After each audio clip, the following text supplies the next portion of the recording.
Chicago. Don't get any better than this. A perfect day at Soldier Field as the Bears have come home to play the Indianapolis Colts. The big ball yard on Lake Michigan sold out again. Now watch the hottest team in pro football. Right now, there are 7 playoff contenders in the National Football Conference. The Chicago Bears are, of course, locked in with their 12-1 mark. Those other 6 teams compete for the other 4 spots. The Bears will be on the home field right through the playoffs up to the Super Bowl, which you'll see here on NBC Sports. Good afternoon, everyone. Don Criqui with Bob Trumpy on a great December day in Chicago. Now that the Miami Dolphins have rudely interrupted the dream season of the Chicago Bears, we find out today if the Bears can get rolling again and start dominating again. They're optimistic they can, Trump, particularly with Jim McMahon ready to start again at quarterback. Don, as a starting quarterback for the Chicago Bears, McMahon record 24-4. And, of course, he's kind of the nerve center of the Chicago Bears offense. He dresses like a quarterback, wears a quarterback's number, but he acts like a linebacker. He headbutts people, and the Bears are undefeated here on Soldier Field in 1985. The Indianapolis Colts have won only 3 games, but their coach, Ron Dowhauer, says of his young ball club, we're not intimidated by anybody. They look on this as their Super Bowl. They've been waiting to play the Bears, and they've got a couple of darn good runners, although they don't get a lot of press. Yeah, Colts try to control the line of scrimmage offensively, and they do with great running backs, no question about it. McMillan and Wansley, the team averages 4.7 yards a carry. That ties them with the Chicago Bears for second best in the NFL. And you'll note throughout the day, they will run to the left. Chris Hinton is the left tackle, Ben Hutt the left guard. That's where they like to run it. There's the man who runs the offense and the team. His first year as head coach, Rod Dowhauer, very popular with his players. He, of course, was one of the most celebrated offensive coordinators in the National Football League, most recently with the St. Louis Cardinals before joining the Colts. Last week against a tough New England defense, Indianapolis put up 31 points, but it wasn't enough as the Colts lost 38-31. Across the way, a very intense head man for the Chicago Bears, who played on their last championship team. He was an all-pro tight end in '63 when the Bears last won. Now he's the head coach of a team that many favor to win Super Bowl 20 coming up in January. But today the Bears want to get back momentum. Chicago, to your right, will pick it off. Kevin Butler moves into the ball and drills it downfield. Taken back inside the 5, and now they're going to run it back out to about the 20-yard line, and the Colts will go 1st and 10 from there. Coming back was Oliver Williams running the ball back. And so it's out to the 20-yard line and 1st and 10 there for the Colts with Mike Pagel at quarterback. Randy McMillan and George Wansley, the 2 good runners for Indianapolis, a team that averages almost 5 yards a rush. Colt offense is picked up with the return of wide receiver Matt Bouza. The best offensive lineman from nearby Northwestern is Chris Hinton, number 75. The Colts will run left a lot behind him. Donaldson will stand out at center.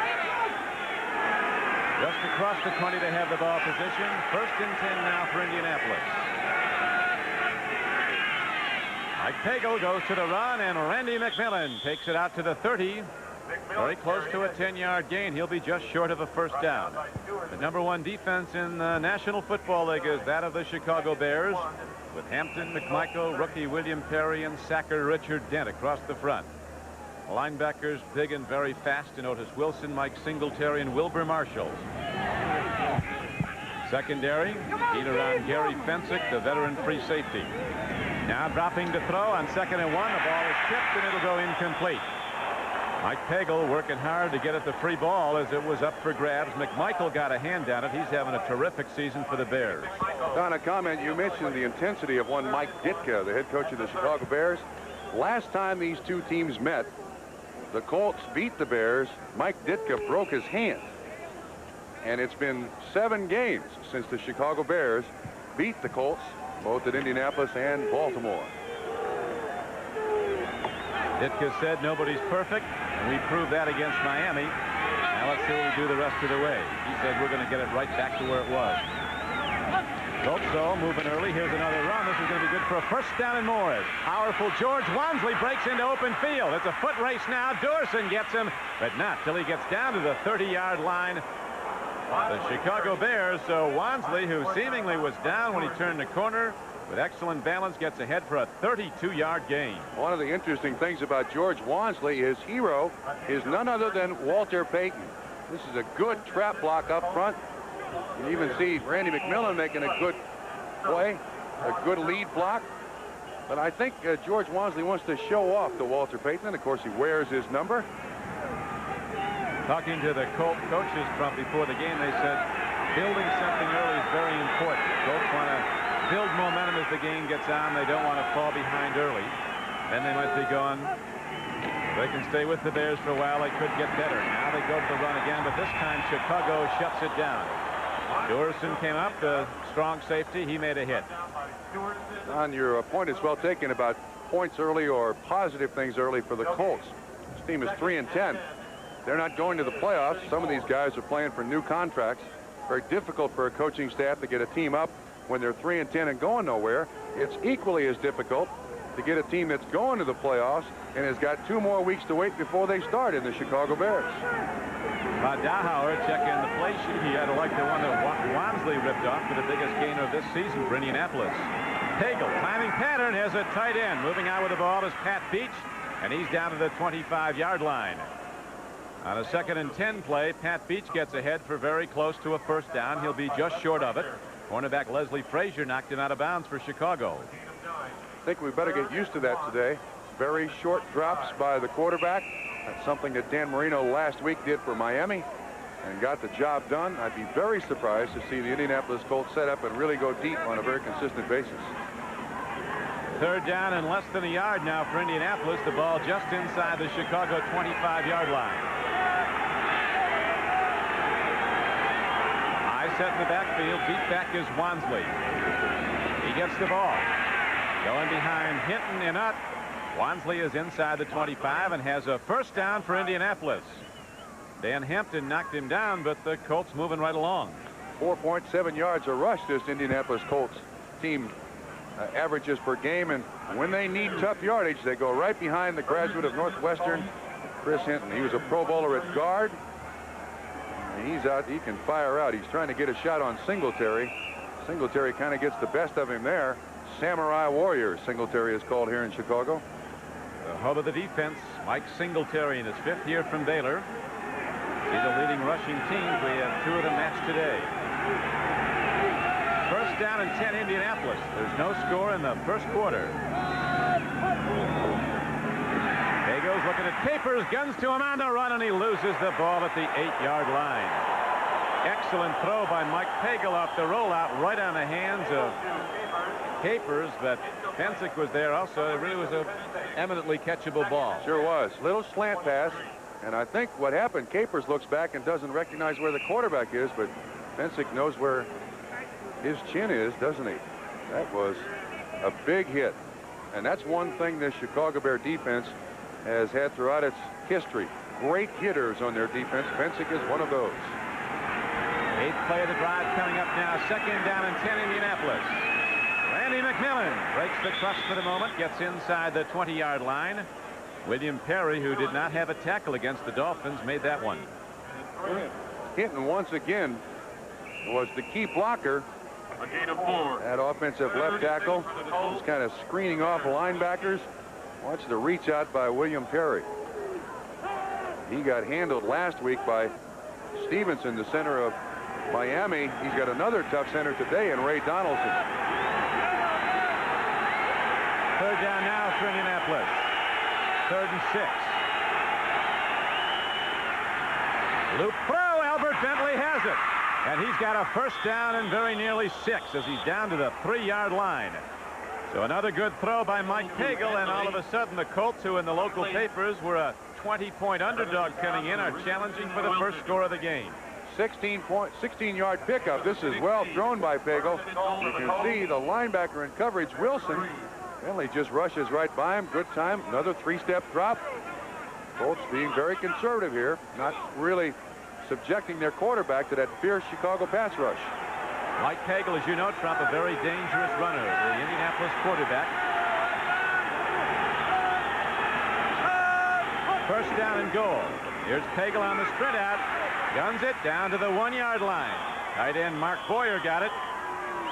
Rookie from Southern California, Wilbur Marshall, was with him, but now with 3 downs, the Colts are at point-blank range. Bengals, your old club, Trump, with a 2-pointer, a safety. Well, you got to get it somehow. You might as well get it with a safety. Get the ball back shortly on a free kick. Mike Pagel's put the ball up 5 times now, has completed 3 for 27 yards.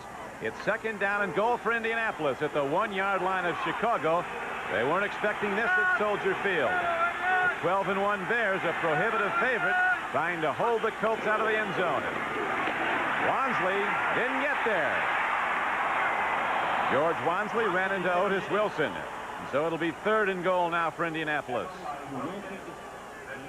Down here against a defense that is so active like the Chicago Bears, you really don't have a good choice, Don. You can't run at them because they have such great size up the middle, and they're so quick, they're very difficult to run around. And I think this is 2-down area for the Indianapolis Colts. Well, they set up with Randy McMillan, a line behind his quarterback. He gets a pitch back, and McMillan's going to be knocked down for a loss on a Pro Bowl play by free safety Gary Fensick. So Chicago delivers some big hits at the goal line and keeps the Colts out. Now Indianapolis sends out its field goal unit with Raul Alegre ready to try for 3. A lot of people would question a call like that running wide. Shortest distance between 2 points, a straight line. You can see that Fensick is there to support right at the outset.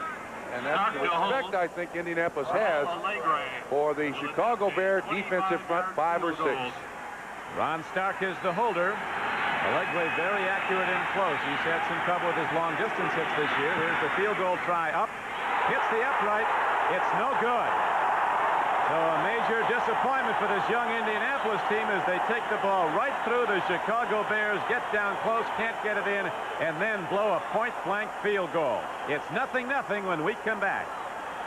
72-yard drive. You can't really see his left foot. But generally, when a kicker misses one like that, his foot has turned out. Just the 2nd miss of the season for Raul Alegre inside the 40-yard line, Don. Heartbreaker for the Colts as they went 72 yards in 13 plays, came away empty. And they had a 2nd and goal at the 1, you remember. Now the Bears get their first crack at it on offense with Jim McMahon back at quarterback to start the game. Peyton and Suey are his runners.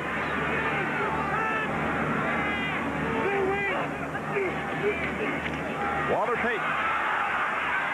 Donnell Thompson, number 99, came up. Johnny Cooks was with him, a linebacker, and there's very little gain on the play for Chicago. Bears with McMahon, Peyton and Suey in the backfield. Super fast Willie Gault and Ken Marjoram are the wide receivers. Emery Moorhead the tight end. Offensive line, Bear coaches say there's no tackle in the league playing better than Covert at the left side. Hilgenberg having a big year at center for Chicago. Chicago Bears start more number 1 draft choices than any team in the National Football League. They start 9 on offense and defense. A total of 9. Gain of just 2 by Peyton, so it's 2nd down and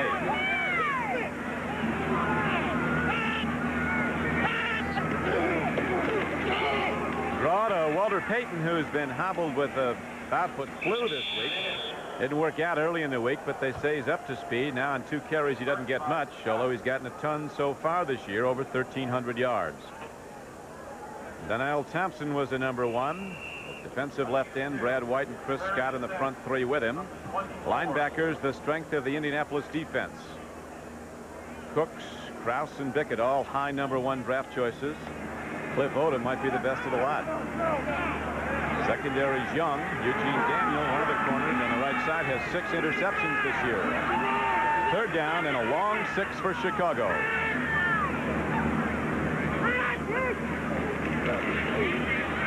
Jim McMahon's going to take it himself. There's a penalty marker down, however, as McMahon has an open track. He's across the 40 and out to the 45-yard line. See if there was a holding call, though, against Chicago on the play. The penalty marker was down in the Bears' backfield. A 21-yard run by Jim McMahon, who is a standout runner.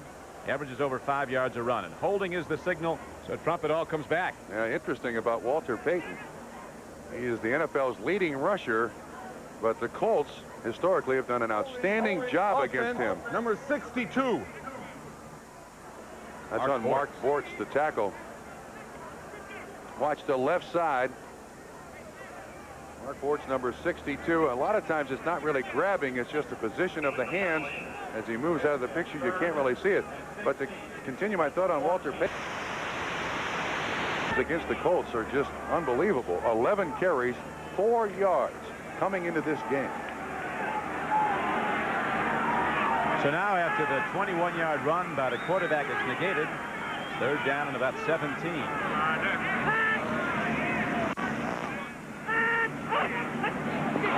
Colts might have left early. A quick pitch up the middle. Dennis Gentry runs with the ball and very well as he's into open field, and Gentry's out to the 44-yard line. Now we got 2 flags. One at the line of scrimmage, one in the offensive backfield again. 30-yard runs, so the Bears have ripped off 51 yards on consecutive runs, but this one looks to be coming back. There's no question that Indianapolis was offside, but the other flag in the offensive backfield may be a late hit on the quarterback, even though that is considered a pass. Number 50, defense was offside. Number 50, roughing the quarterback. Also, 15-yard penalty, and that's a first down. Don, the interesting thing about that is even though it's a shovel pass, he is still under the protection of a quarterback. So you can't late hit him. Even though he rolled out a little bit, Dwayne Bickett put a shot on Jim McMahon, cost him an extra 15 yards. Watch what happens. And there's the flag, and that's a big play. 31 yards on the run, 15 yards on the penalty, took 46 yards. Watch again. Kind of a shove, not really a hit, but nevertheless, the quarterback is still afforded protection on that play. New England Patriots, very much a playoff contender in the American Conference, going in with a 9-4 record, have taken a 7-0 lead on a Tony Easton run for a touchdown. To the other scores, Cincinnati now putting a touchdown up to extend its lead over Dallas. 1st and 10 for the Chicago Bears. First quarter and no score as Matsui runs the ball down to the 38-yard line. To join us late, the Indianapolis Colts took the opening kickoff, marched 72 yards and 13 plays, were right down at the Chicago goal line. Couldn't get it in, tried a field goal from about 22 yards out, and it hit the upright and was no good. So they went all the way down for naught. Chicago took over the ball, and now after a run and a subsequent penalty tacked down, the Bears get a 46-yard gainer, and they're on the Colts side of the field for the first time in the game. 6 minutes and 34 seconds to play in the first quarter.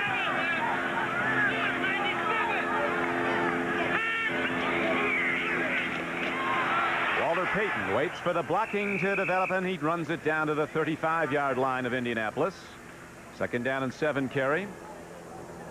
There is a player missing from the lineup for the Chicago Bears. Dennis McKinnon is out with the pulled hamstring. Ken Marjoram is his replacement.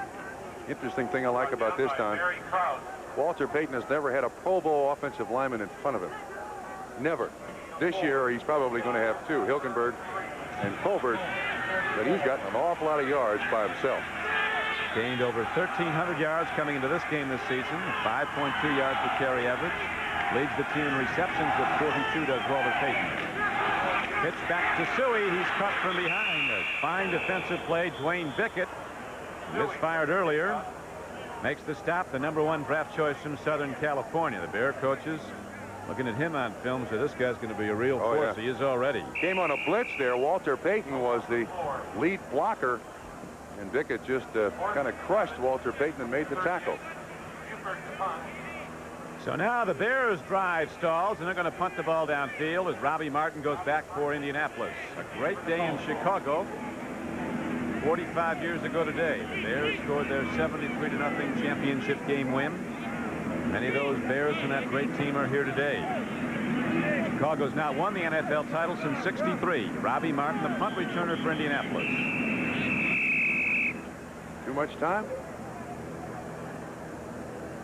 The 30-second clock has expired, and no real damage to the Chicago Bears.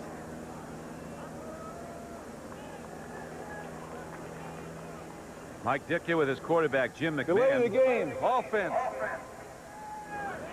So they'll punt from a little farther back. The line of scrimmage now the 43-yard line. McMahon was banged up in the win over Green Bay here at Soldier Field on November 3rd. Steve Fuller played the next 3 games. Of course, McMahon came in when Fuller was hurt against Miami on Monday night. Jim McMahon with an 89 quarterback rating. Robbie Martin, as you see, can break the long one. Has a 70-yard return for a touchdown this season.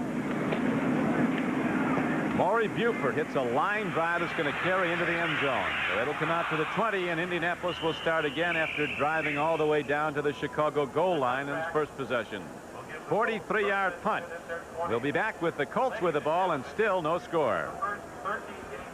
late 60s and early 70s, Joe Namath started wearing white shoes, and all the high school kids in the country did the same. I wonder how many high school kids are now wearing headbands. Well, you can do it if you're a good quarterback. It's like swimmers with shaved heads. They better be good swimmers. True. You're right. First down and 10 now for the Colts. Nothing game. First quarter at Soldier Field. On 50 with Bob Trumpy. Millen looks for room, and the Bears don't give him any. Big Dan Hampton made the knockdown, so it's going to be second down and long. More scores. Cincinnati stunning the Cowboys 16-0. Ziason just threw to Eddie Brown for 15 yards and a touchdown. St. Louis up on New Orleans 7-0 first quarter score. Stump Mitchell ran it in for the Cardinals from 5 yards out. Here at Soldier Field on a mild December day, the Colts and the Bears are scoreless. Chicago coming in some estimates a 3-touchdown favorite. Thing about the Colts, they're young. They don't have a great record, but they don't quit. Here's a hard throw to Capers again at the 30. Covering on the play was Mike Richardson.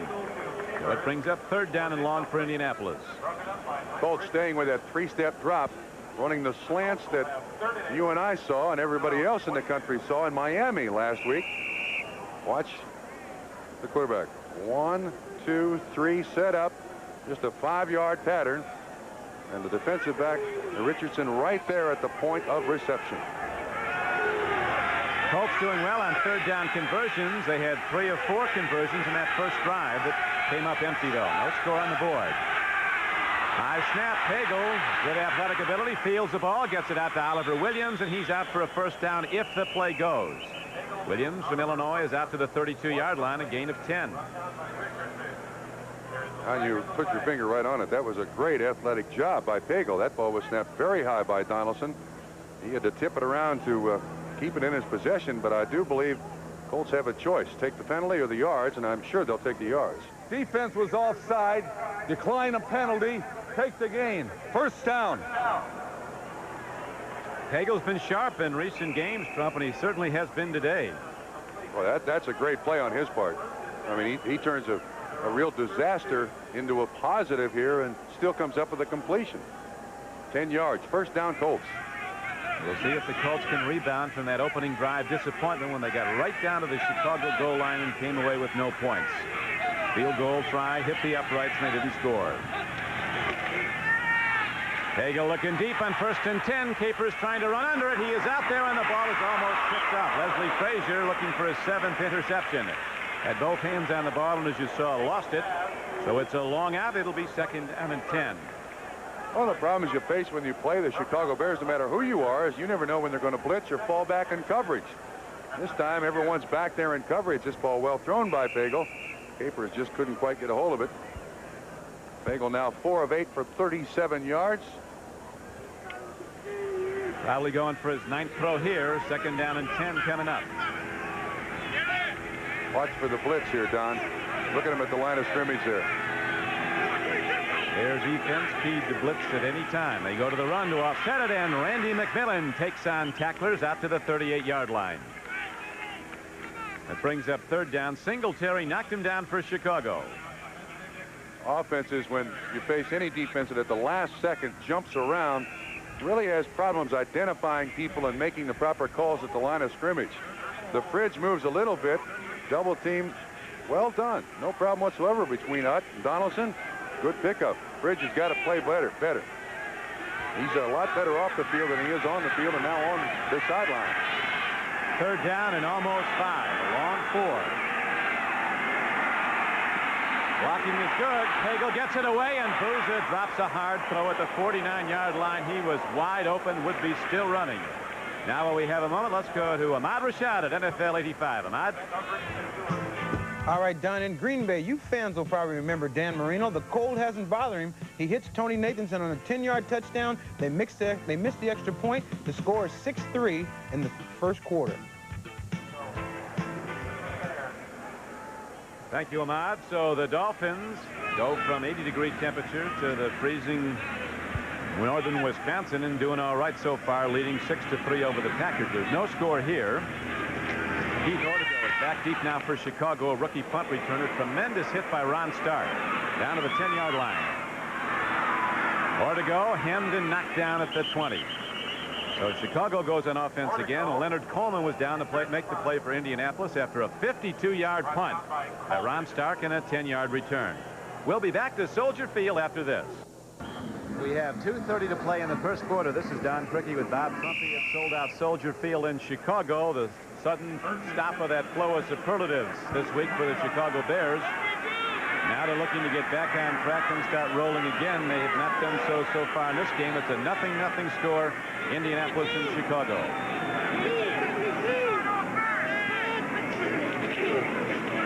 McMahon, a quick out. Going for the ball was Marjoram. It'll be 2nd down and 10. The coaches, Trump was saying, the Bear coaches, it was really kind of nice coming back from Miami. You could get your parking place and didn't have to step over cameramen in the training room. Yeah, this team has certainly got an awful lot of attention in 1985, but if they have a consistent problem, Don, it's scoring in the first quarter. They're 12-1 and have scored 61 points and allowed 44.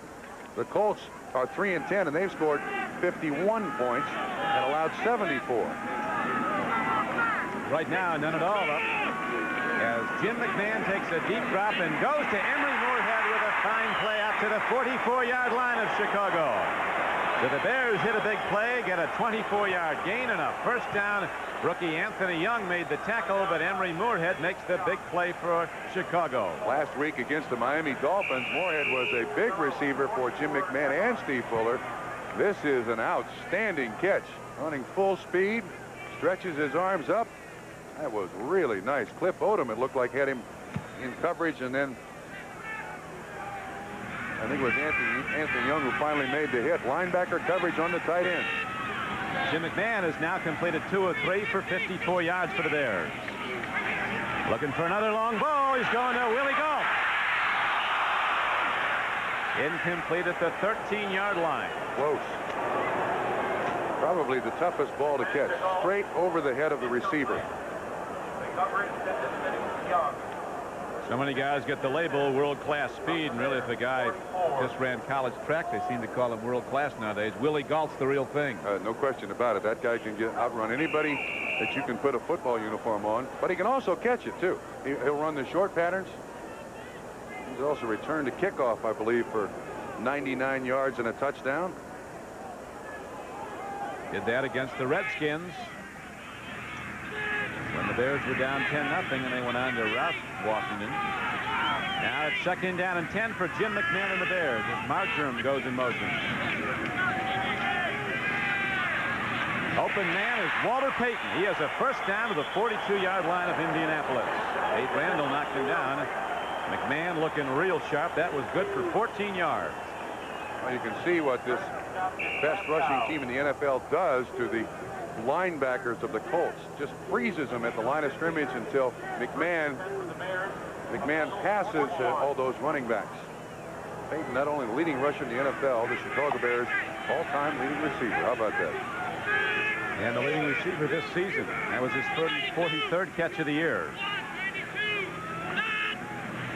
Bears going from the eye on first down.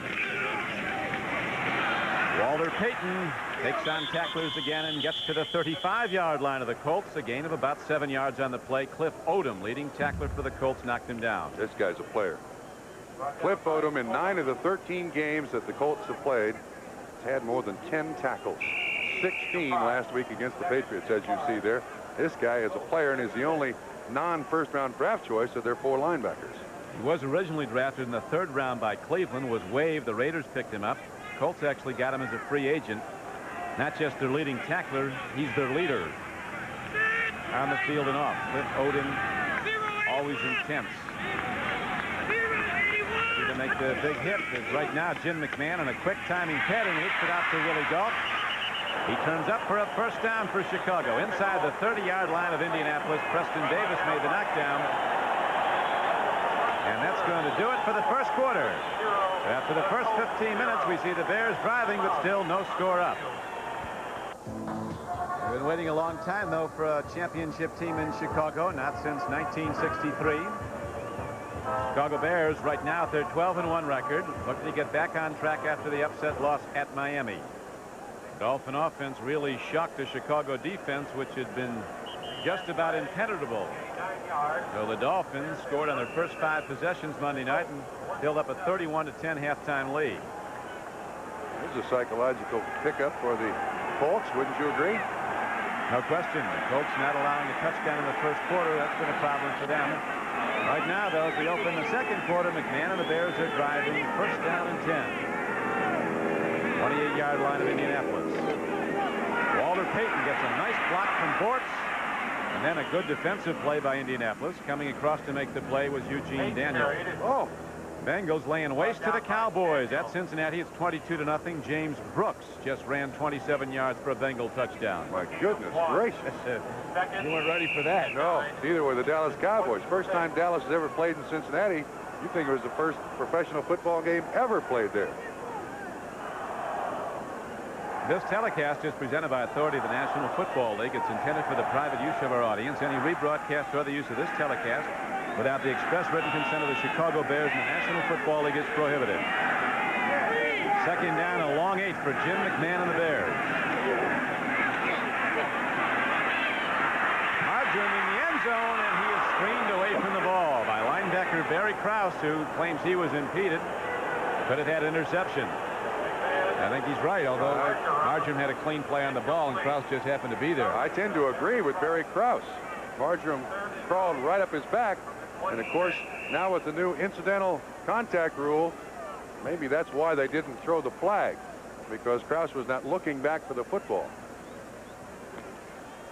Marjoram didn't get the ball, but he gets into Krause's face mask. Yes, he did. So the Bears come up with third down and 8. Ball positioned at the 26-yard line of Indianapolis. We're early in the second quarter, and there's no score.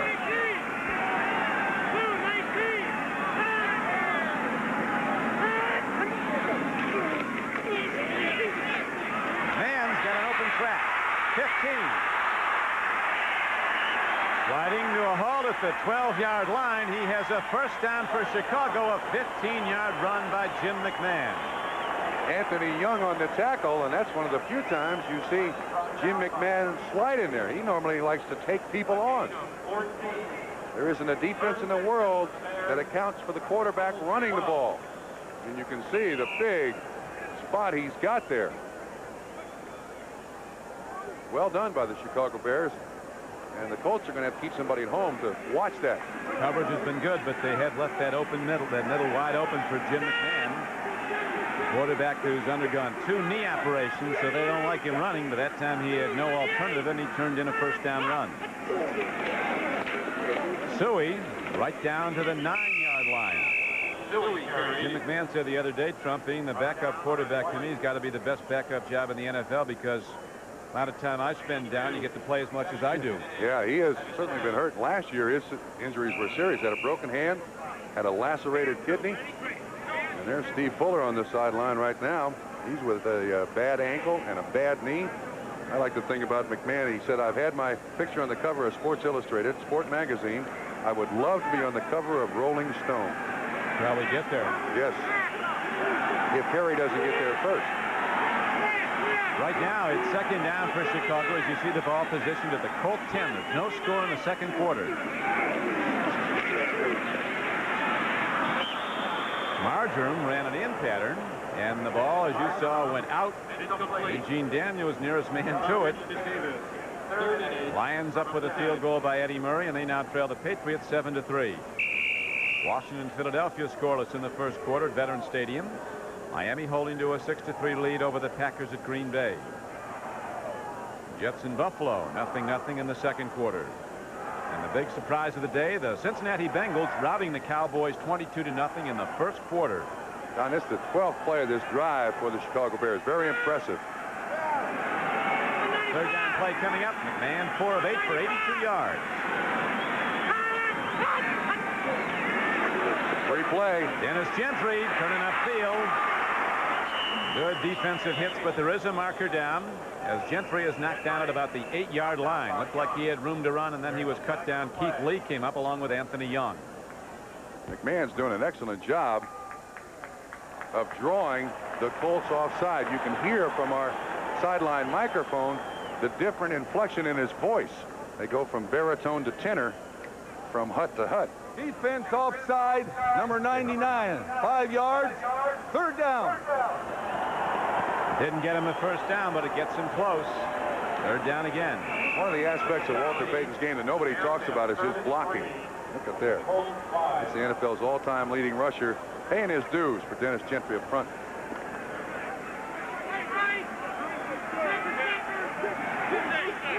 So the Bears now go 3rd down and a long 2. No score on the board. We have 12 minutes to play in the first half. The Colts, a 3-touchdown underdog, trying to keep the Bears out. Suey is knocked down at about the 3. See if he got the first down. He might not have. Suey. These Colts aren't playing like they're a 3-10 football team, Don. There's Iron Mike.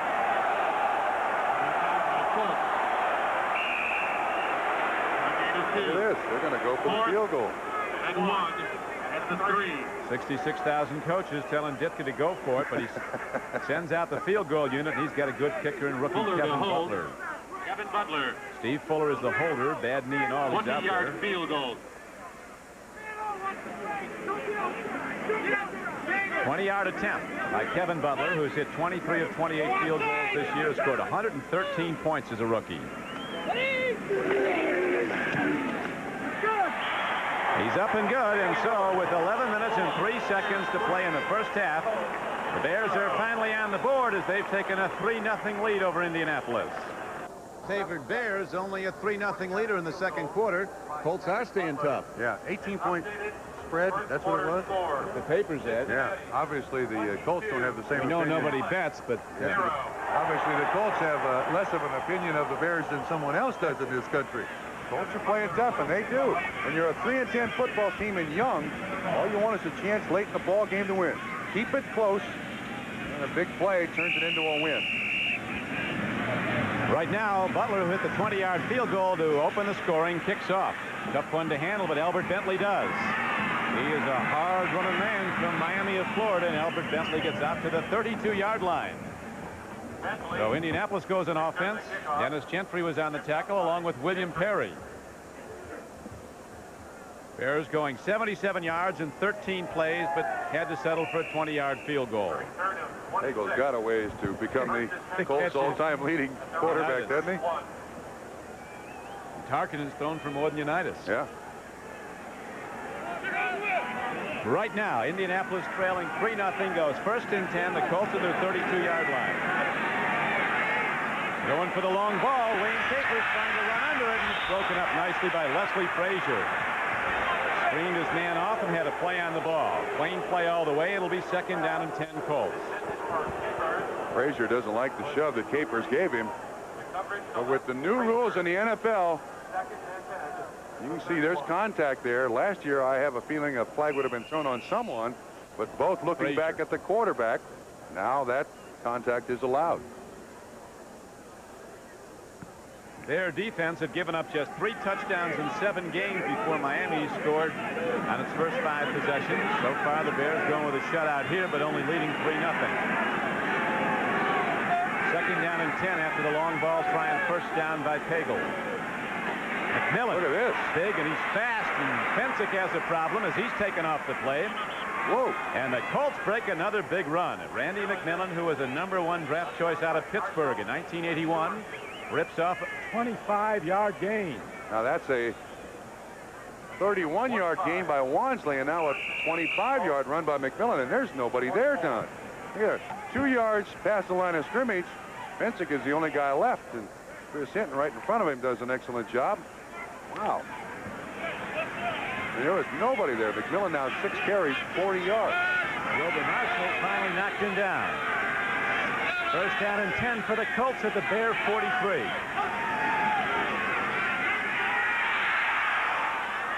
Ball's caught. Matt Booza came down with it. He's ahead for a first down. Booza, who dropped one in open field, he's very sure-handed, makes a fine play, a 12-yard gain, and the Colts move on. This guy's not big. This guy's not fast. But he's got very big and very fast hands. Good possession receiver for the Colts. And there have been a lot of people open here so far. I don't know what's happening to the Chicago Bears, but for the second week in a row, not looking like that stifling defense that they had in the first 12 games of the season. Hagel 5 of 11 for 49 yards. Starting to get riled up at Wrigley Field. This sold-out stadium's been quiet for the most part. Looked like a painting in the stands as Hagel guns one out. McMillan takes it, and he's down to the 28-yard line. Gain of only about 4 yards on the play, but it took near-perfect execution to get that as Wilbur Marshall was covering. You're looking for pluses as a Colt fan. The Colts have yet to be sacked. And this Chicago Bear defense has beaten up a lot of quarterbacks. But they're staying with the short stuff. Randy McMillan came off that Pitt team that might have set a record for #1 draft choices. He's 220 pounds. He's been clocked at 4.5 in the 40. Not many wide receivers run that fast. Second down and 7 now for Indianapolis. Chicago leads the game 3-0. McMichael came in and slapped the ball back. Steve McMichael, big man from Texas with 8 sacks this year, having his best season. He grades out as the Bears' #1 defensive lineman this year. Defensive linemen are taught, get as much penetration as you can, and for a while defensive linemen will be blind in their rush. Then once they get sight of the quarterback, put your hands up over the offensive lineman like a picket fence, and that's exactly what McMichael did. Can't believe the New England Patriots couldn't use that guy. Yeah, they cut him. Now it is third down coming up for Indianapolis.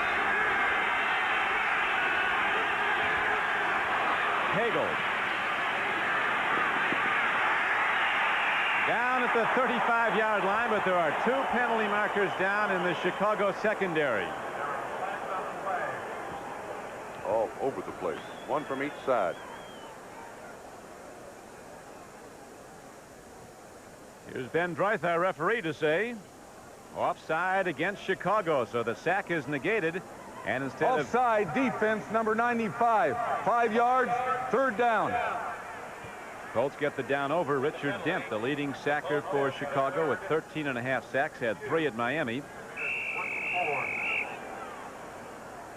Colt quarterbacks have had a problem trumping recent games with sacks. They've, for the most part, though, protected their QBs well. Yeah, especially in the first part of the season. They were sacked only 11 times in the first 8 games, but 21 times in the last 6 games. And that sack goes by the board. 5-yard pickup by penalty for the Colts. Now it's third down and just over 2 for Indianapolis. Hagel sets his backs. He's quick. Firing on the run. It's a fine catch for a first down. Coming off the flank was Matt Booza, catching it below his knees. Toughest catch in football on a hard thrown ball, and he's ahead for a first down. Running away from the quarterback too. That's a very nice catch. You could see the audible called by Pagel at the line of scrimmage, and they're staying away from the pass rush. Look what at a catch. He caught the back end of that football. That's his second catch of the day for 16 yards. You can't practice that either. Watch how low this ball goes. The point of the ball goes down to the ground. That's sinking away. He grabs it. So they convert the first down, and now the Colts are at the Bear 20-yard line. First down and 10 with Chicago leading 3-0. Randy McMillan takes it to the 15-yard line. He got 5. Colts showing this Bear defense no respect whatsoever. Really aren't. You haven't seen the Colts. I know you've seen the Bears. No matter where you're watching this game, the Colts won't quit. No matter what the score, where they're at. This is a young team. It's a lot of fire. And the Chicago coaches, you were saying, Trump, think they're only a couple of players away from being a real contender. No question about it. One of the spots they'd like to improve drastically is quarterback, by the way.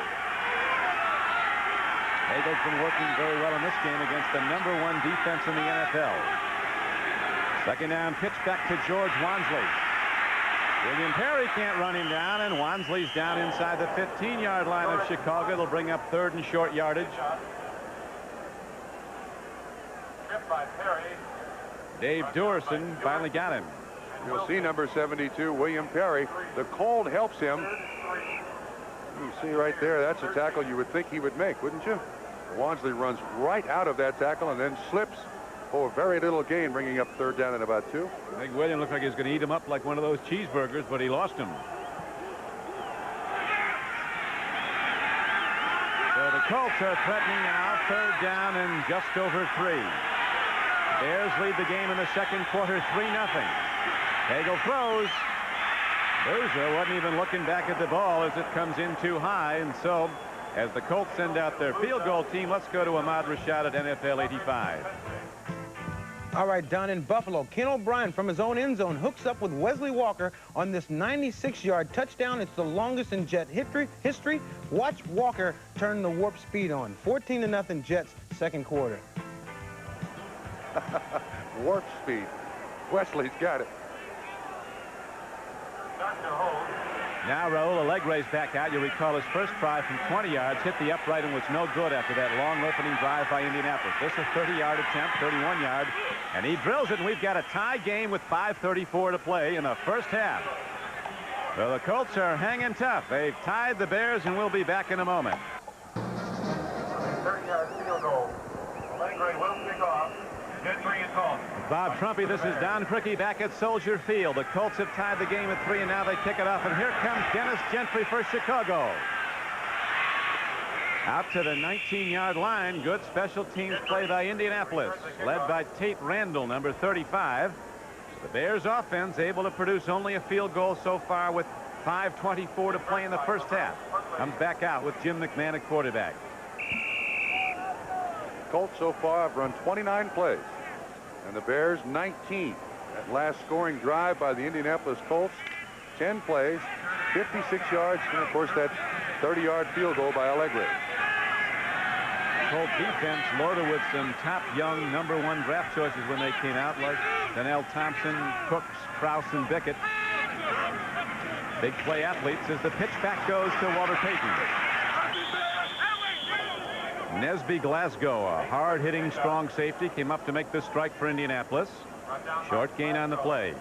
Don, you said at the outset of our broadcast that the Indianapolis coaches, Rod Dowhower, said this is our Super Bowl. Colts are playing like this is the Super Bowl.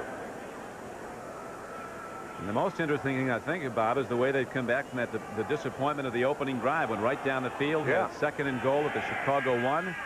Subsequently missed a short field goal, and still it's played tight. And the coaches said at the outset, if the Colts can hang in early, they could build momentum and be tough throughout the 4th quarter. Game is tied 3-3. Calvin Thomas, a big back, takes on people and is knocked down at the 28-yard line.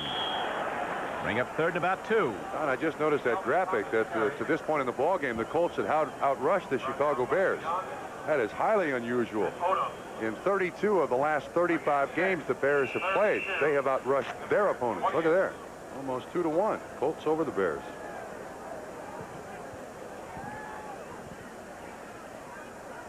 Since Dowhower came to Indianapolis, he's released 7 players since game 1 alone. 5 were starters. No job Shakur. Rain Butler got the game ball. He's out of town. So is Curtis Dickey. And Art Schleister. People leaving early look like Willie Broughton. They don't go 110% in practice, Dowhower said. It's going to be goodbye. Have a nice life. Yeah, well. Defense, encroachment made contact. That's 5 yards, and that's the first down. Here's an answer to, I think, a good trivia question. Name the youngest player playing in the NFL. It's not Bernie Kosar. It's Willie Broughton. He just turned 21.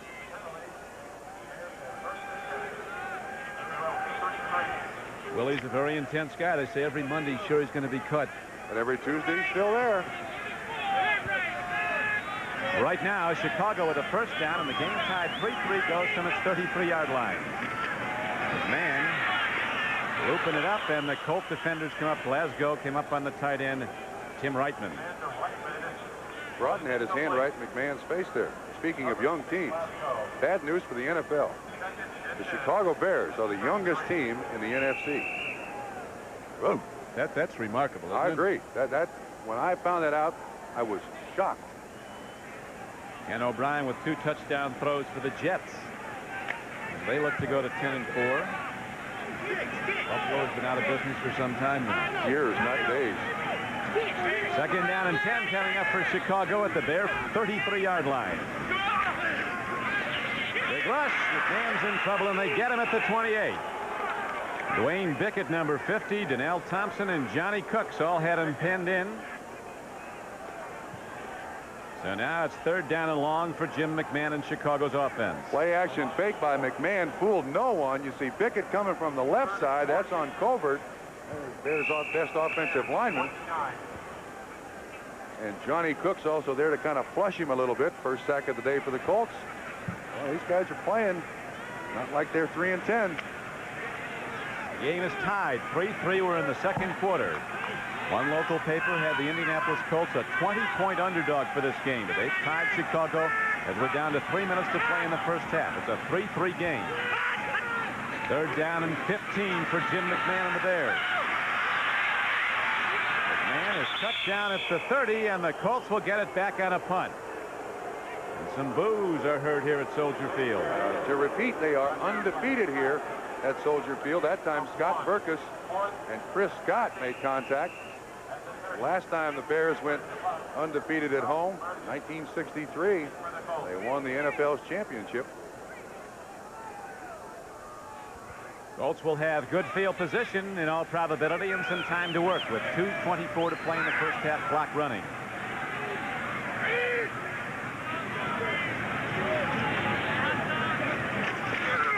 Corey Buford hits the ball downfield. Robbie Martin's going to take it at his 36.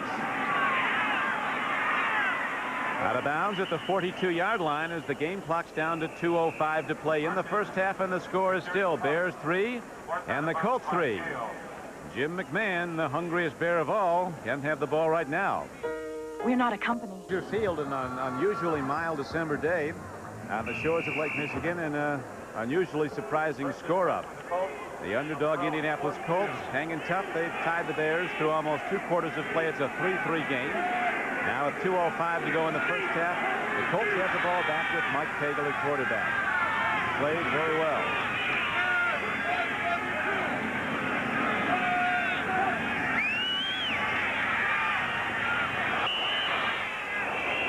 Pagel trying to get Wayne Capers again on that look-in off the flank. It'll be 2nd down and 10. Sun breaking through again now. Temperature was in the high 30s at kickoff time. They haven't completed that slant pass yet. They've been trying and trying hard. Got to be doubling up on Booz at this point. He's got some nice balls. I don't blame him. Yeah, he's excellent receiver, great hands. Mike Pagel now 7 for 16 throwing the ball for 56 yards. There have been no interceptions in the game, no fumbles. McMillan again breaks the crust behind good blocking from Ben Up, the left guard, and Chris Hinton, the left tackle. 2 minutes to play in the first half. Raul Alegre Trump with an unusual looking get-up on over there. Yeah, he's got sweatpants, and it appears on his right foot, which is his kicking foot. He has a weighted shoe that he wears around. And the galoshes there. Of course, the Colts used to playing indoors. Stay comfortable any way you can. Just adds to the mystique of all these kickers. Colts practice outdoors all week in Indianapolis. Bears practice indoors all week. NFL 85 coming up at halftime as the Colts look to go to halftime as the leader. The game is tied 3-3. 1:58 to play in the first half. Pagel swings it out. Nobody's there. Fensick was the closest to it. Penalty marker down in the Indianapolis backfield. Late hit. I think they got Otis Wilson, 55. Getting Pagel late. Personal foul, roughing the quarterback, number 50. That's 15 and a first down. They called it on Mike Singletary. I think it was Otis Wilson. Anyway, somebody hit the quarterback, and it's another 15-yard penalty and an automatic first down for the Indianapolis Colts. Wow. That is a big play with 1:54 to go in the first half. So the Colts get it inside the 35-yard line of Chicago. It was Mike Singletary. He doesn't blitz that often. Generally, it's Wilson, Singletary, and everybody else. But, excuse me, Wilson and Marshall and everybody else. But Singletary stays at home. Maybe that's why he hit him. He doesn't blitz that much. The Colts have first and 10. That's the Bears, 36. I know one thing, Trump. Halftime in the Bears locker room will not be filled with a lot of idle chit-chat. Well, Ditka broke a lot of laughing and scratching a nerve. Yeah, Ditka broke his hand the last time these two teams met. And held up his good hand the next time and said, win one for lefty. Yes, win one for lefty. First down and 10, Colts.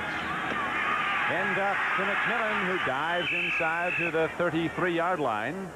Got ahead for a gain of about 3. Singletary made the stop. The clock runs with 1:42 to play. First half. Interesting choice of plays there by the Colts.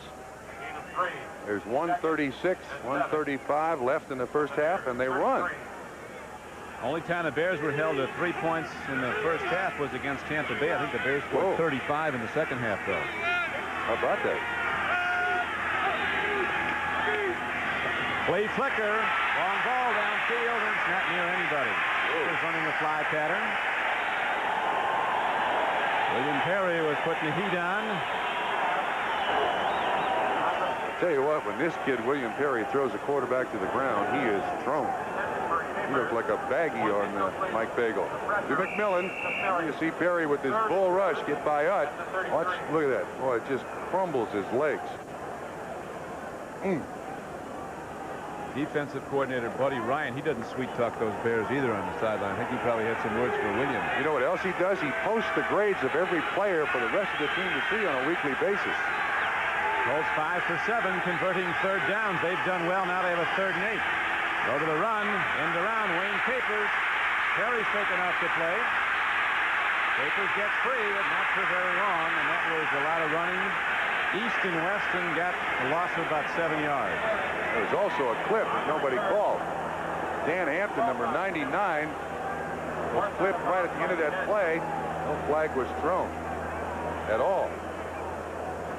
That's a loss of 4 yards. Animal, they call him. That guy has got to have the longest arms in the NFL. Walking on his knuckles. Absolutely. When he gets down in his stance, I mean, if you're lined up across from him, you see nothing but forearm. You can't see any body or face mask or anything. Colts take the timeout. You were saying, though, when you played, the record for long arms belonged to Too Tall Jones. Too Tall Jones. That was a big arm. It was a long arm, and it was connected to something mean. And we'll be back right after this. Don, the Colts are doing something interesting here. They're waiting to the last second to bring their entire team on the field, so the Bears don't know, in fact, what the Colts might be doing, and it looks like they're going to try for a field goal. Look at all the change going on there. They'll try a long one. It'll be a 56-yarder. 6-yard field goal. Longest this season for Raul Allegre is just 44 yards. And the officials stop everything. The holder, Ron Stark, is an excellent athlete. Was a decathlete. He can throw it. 56-yard attempt they're lining up for. They're going to boot it. It's on the way. He's got the chunk. But he's wide left. Hit it flush, but he's wide left. And so a 55-yard unofficial field goal is no good, wide to the left. And it's the Bears taking over the ball with 59 seconds to play in the first half, and they very conceivably could get in field goal range shortly. No question about it. I'm surprised that the Colts would take a timeout, assemble everybody at the sideline, and then just kick the field goal. And it looked like the Bears felt that they were going to kick the field goal. Maybe they didn't realize, but a great left-handed athlete, Ron Stark, is the holder for Raul Allegre. Monday night when we were at the Orange Bowl in Miami, that might have been the loudest NFL crowd we've heard in a long time. This might be the quietest. I think they're surprised. Their fans a bit stunned as the Chicago Bears, prohibitive favorite, are tied with Indianapolis 3-3 with 59 seconds to go in the half. Man puts it up, and Dennis Gentry can't get it at the 50. So it'll be 2nd down and 10 now for Chicago at the Bear 37-yard line. He's mad at himself. This week was the first week. Actually, the week of the Miami game was the first week McMahon had any chance to really work out and throw. Had a bad shoulder. Overthrew Gentry just a little bit and said, how can I miss that? Jim McMahon comes in, completing 59% of his passes. He's thrown for 13 touchdowns this year, has had 8 intercepted, has an 87 quarterback rating, very high. Today's 4 for 10 for 82 yards. And no turnovers in this game.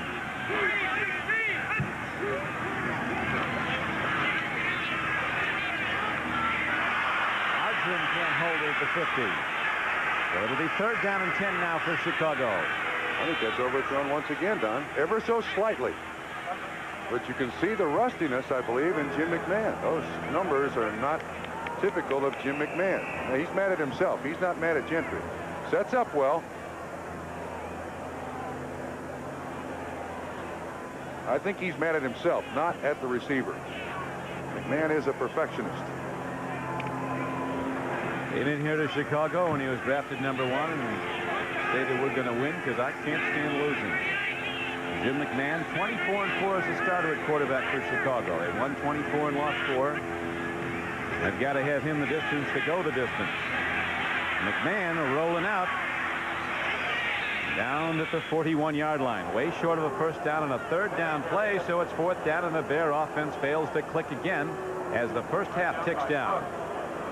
So far in this first half, Bears have done very little offensively. I can think of one big run by Gentry and then that 15-yard penalty on the shovel pass. Other than that, the offense has been stifled. Give credit to the Colt defense. Colts have played a fine game. They came in here planning to play one. They were looking forward to playing Chicago. This is the big game for the Colts. They are now located in an area which for decades has been a hotbed of Chicago Bear fan interest. Indianapolis, before the Colts came to town. Now into punt for is Maury Buford, and they'll let the clock run out. So the first half is over, and the numbers are up, and surprising ones they are indeed, as the Chicago Bears have been played to a 3-3 standoff by the Colts. 8 New England last week. Today they've given up just 7 to the Chicago Bears as Allegre kicks off, and Gentry takes it at the 2-yard line for Chicago. Breaks it. Penalty marker down. Allegre misses him, and finally they get him out of bounds. Well, it's a senseless penalty if it's against the Bears. You know why? That was a good 40 yards away from the run, Don. It's against Chicago, and Gentry runs near side of the field. The flag is all the way on the far side of the field. That's dumb football. There's no other way to look at it.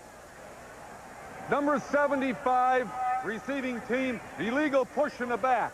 10-yard penalty. Stephon Humphreys, big offensive lineman from the University of Michigan, negates a 52-yard return, but then again, a lot of times the return wouldn't have been 52 yards if somebody hadn't been fouled. But not in this case.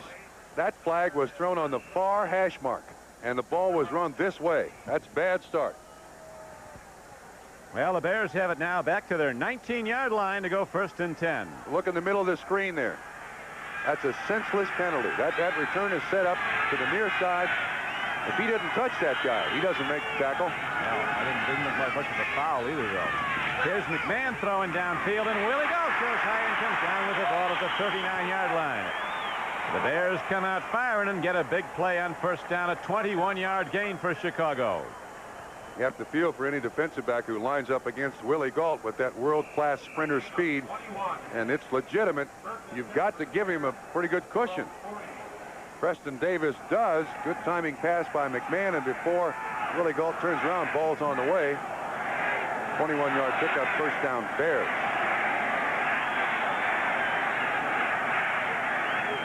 Man looking for some more on another 1st down, and again he runs right up the middle of the field, and Jim McMahon is down to the Indianapolis 45-yard line. So he gets 15 yards on the run, and all of a sudden the Bears come out with a couple of big plays. Here's the freakish nature of the first half. Jim McMahon is the Bears' leading rusher, and they've all come on plays like this. I'm not sure whose responsibility he is, but you see Odom 93, Kraus 55. They're the 2 inside backers. That rush is 4th now for 34 yards, and he leads the Bears in rushing. Indianapolis coverage has been very good, but they have left the open little field for Jim McMahon to run on when he couldn't find the open receiver. Now McMahon with a timing pattern, a poorly thrown ball. Margarine had no play on it. It'll be 2nd down and 10 for Chicago at the Indianapolis 45-yard line. Margarine from Stanford called on to start today because Dennis McKinnon has a muscle pull. Margarine caught a ton of passes from John Elway when they were both at Stanford. Acrobatic receiver. He's wearing his jersey the way Jim McMahon does. Quarterbacks set the trend on your football team.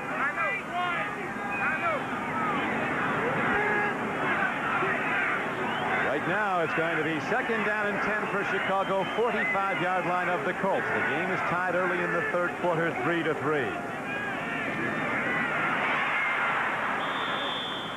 Then Gault off the left flank turning back at the ball. He looks to just get that step to move on by the defender, but the tackle was made by Eugene Daniel, who's roundly congratulated.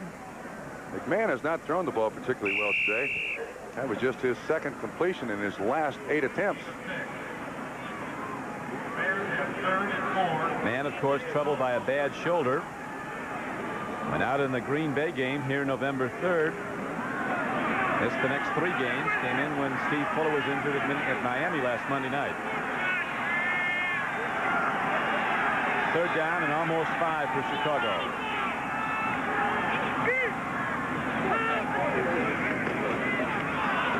Walter Payton trying hard to get a first down. He's going to be close, but maybe just short of it. I say they go for it, too. It's going to be interesting here, Trump. 4th down and less than a yard. I think if I'm Mike Ditka, you go. You got to light a fire underneath your football team. Yeah, they're signaling the play in. They're going for it. McMahon waving to the crowd to keep the noise down so he can call plays and get his team into alignment. You see they need just a couple of feet for the first down. Lights are on at Soldier Field, but the day is very good indeed. Temperature up to 39 degrees. It's actually jumped up a few degrees since the kickoff. Listen to his voice inflection now.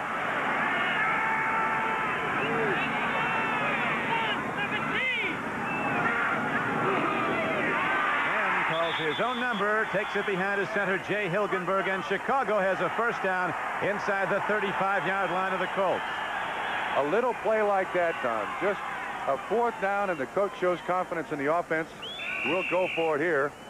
Maybe what the Bears need. I thought that McMahon was going to go up there and give it that baritone tenor hut.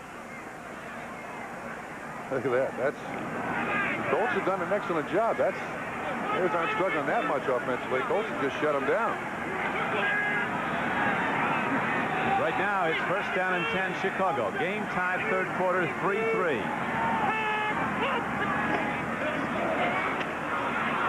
Emery Moorhead can't get to the ball at the 30. The Chicago tight end swinging out, so it'll be 2nd down and 10 for the Bears. 10:58 to play in the 3rd quarter. Cooks and Thompson all over McMahon. This was a 3-step drop. Watch Cooks. He blitzes inside. They run a game. He's basically untouched and right there to slam him to the turf. And of course, McMahon does have that bad shoulder. He does. He won't show it if he can help it, but he took a hard hit there. McMahon's not big. He's 6'1", 185 pounds, and he's breakable. Bad shoulder. He's undergone knee surgery twice. Last year against the Raiders, he suffered a lacerated kidney that almost finished his career. Ditka says he is the heart of the linebacker. As McMahon has time, guns it downfield, and it's almost taken for a touchdown, but broken up by Eugene Daniel, running stride for stride with the super fast Willie Gault. McMahon right on Willie Gault's hands, but Eugene Daniel was there to strip the ball. Yeah, give the plus to Eugene Daniel. Was not fooled at all. Stayed with Willie Gault. Didn't take any false steps. It's a good rollout. You can see that Chicago is now paying some respect to the Colt defensive line. Daniel gets there just as the ball does. That's a big play, Eugene Daniel. Great second look. Our producer today for NBC Sports is Kenneth Edmondson. Our director, Andy Rosenberg, is Eugene Daniel, one of the leading interceptors in the NFL with 6 so far. Breaks up what would have been a touchdown throw by McMahon. Now from the shotgun on 3rd and 10.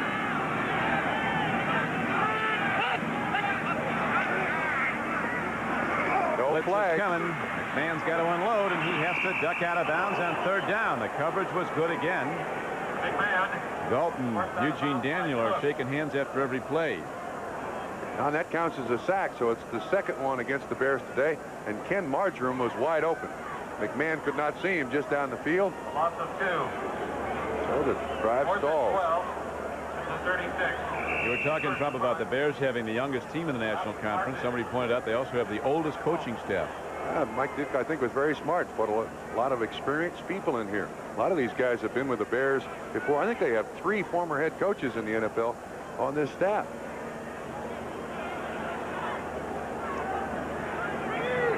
So the Bears coming up empty on that 3rd down. Now will have to punt the ball. Maury Buford in. And he arcs it way down. Looks like it's going to carry in. Oh, no, this is Now they're going to rule it was angled out of bounds.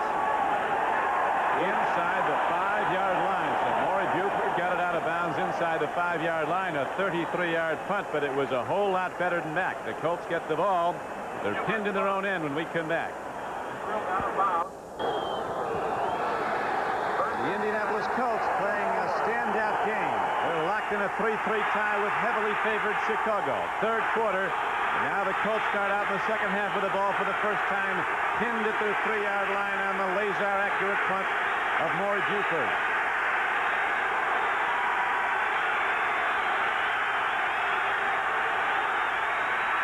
Colts go to the run, and McMillan with both hands on the ball takes it out to about the 7-yard line. Got 4.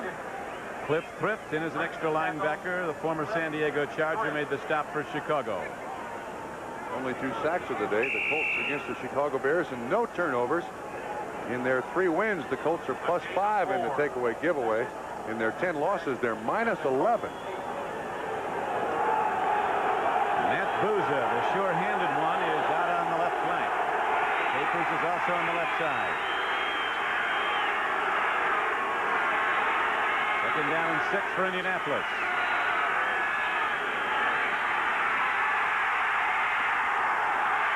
Throwing in the strike on the run. Coming up with the ball is Pat Beach, the tight end of Mike Pagel, his roommate on the road, and it's an 18-yard gain and a first down for the Colts, so they're out of jail, away from their own 3-yard line. This Colt team has not been the least bit impressed with this #1 defense in the NFL that time. Excellent call, rolling out away from the pass rush, and they roll to Richard Dent. He's the fastest defensive lineman that the Chicago Bears have. They roll to him to reduce his speed. You'll see Dent right there, handled by Solt. Pagel squares his shoulders. Good 18-yard pickup for Beach. First down and 10, back to the run. Not much there as McMillan takes on their defense on the left side. On the first down carry, he got ahead for a couple of yards out to about the 27. Singletary and Wilbur Marshall were on the stop for Chicago. Game clock ticking. It's down to 9:30 to play in the third quarter. Notice that they really haven't gotten to George Wansley much for quite a while. That first drive, he had that big play, and they've gone away from him. There's Buddy Ryan, the defensive coordinator. Defense has held Baltimore, the Indianapolis Colts, to 3. As it's now second down and 7.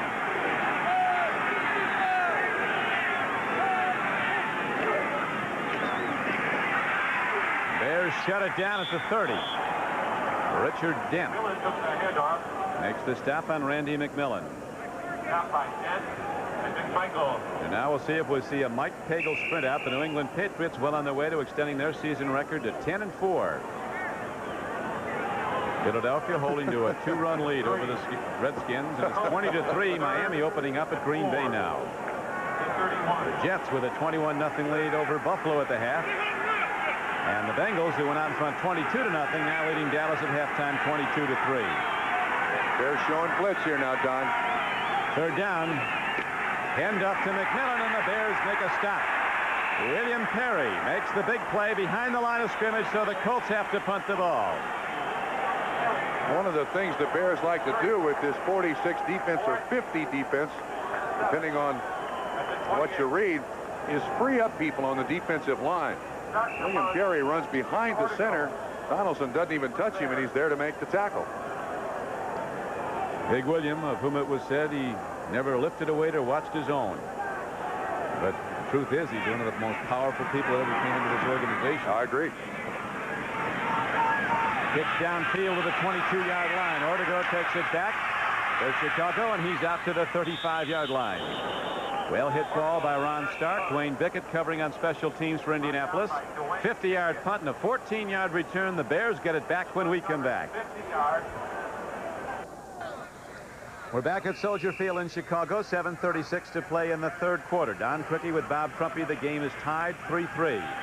Chicago Bears a heavy favorite, and Walter Payton a heavy favorite to get a 9th consecutive 100-yard rushing game. But today he's been held to 18 yards on 7 carries by an Indianapolis defense that's been playing the game of its season. Jim McMahon on first down in trouble, swings out a screen to Payton. Payton gets ahead to the 44-yard line, a gain of about 6 on the play. Nesby Glasgow and Cliff Odom made the stop for Indianapolis. You can use Walter so many different ways. He'll be a good lead blocker for you. He'll run the sweep. He'll get you the tough yardage. And he's always had great hands. Today, his 3rd catch now. 31 yards. And a well set up screen, but it was defensed very well by the Colts, too. He only picked up 7 yards. It's a doubleheader day on NBC Sports. A big matchup in the AFC West. The Raiders and the Broncos, co-leaders, meet at Mile High Stadium in Denver. Most of you will see that game here on NBC, as right now with 6:45 to play. 3rd quarter, the pitch back goes to Payton. 2nd down carry. He's short of the 1st down, but by less than a yard, perhaps, as Dwayne Bickett got him. Bickett has been all over the place. He came from the far side of the field to make that tackle, Don. Watch where he lines up in that huddle. He came all the way to this side of the field to make the tackle. Big, rangy linebacker from Southern California, 6'5", 245. Johnny Cooks, Cliff Odom, Barry Krause, and Dwayne Bickett backing the line for Indianapolis, all having standout games. Donnell Thompson, Brad White, and Chris Scott, the defensive front 3. Why don't they use William Perry here, 3rd and short? They're going to use Suey right now. Walter Payton in the backfield, as you see, 30 yards.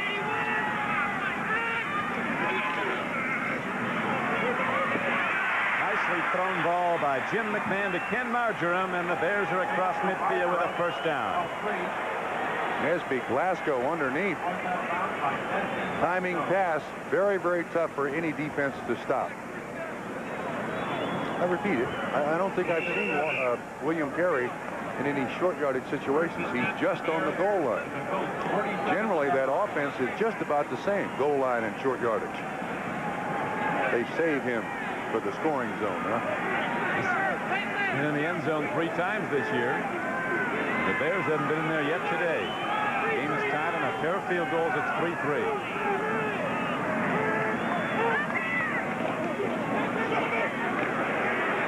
Matsui turning upfield on a 1st down carry. He's close to the Colts 40-yard line.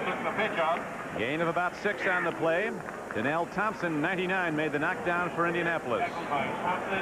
When you watch the Colts, it appears that they're using a little bit of the flex defense. See at the top of the screen, they got one guy off the line of scrimmage, Brad White, for pursuit, and Suey goes outside. Marjoram got a good block here, got in somebody's way. That's about all you can expect a 180-pound receiver to do. But that's a good 7-yard pickup. That may be Walter's longer. That was Matt Suey, excuse me. Maybe Suey's 5 carries now, 9 yards. He's not done much either.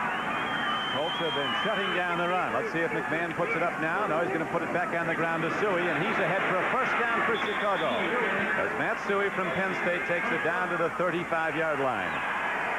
Chris Scott and Dwayne Bickett on the stop. Bears have been here before. Gotten very little out of it, though. This is not the first time that they've been down at the Colts 35-yard line. They've had great field position throughout this game. This drive started at their own 37. They've had to work hard for the 25 yards that they've gotten. 4 of the Indianapolis Colts' last 5 opponents have scored 34 points or more. The normally high-scoring Chicago Bears so far have been able to put up only a field goal. It's a 3-3 game, 3rd quarter, as Walter Payton gets the room, gets some, and dives down to the 30. Packers just scored a touchdown. Jim Zorn in at quarterback. Threw to Preston Bernard for 29 yards and a touchdown. It's 20-10.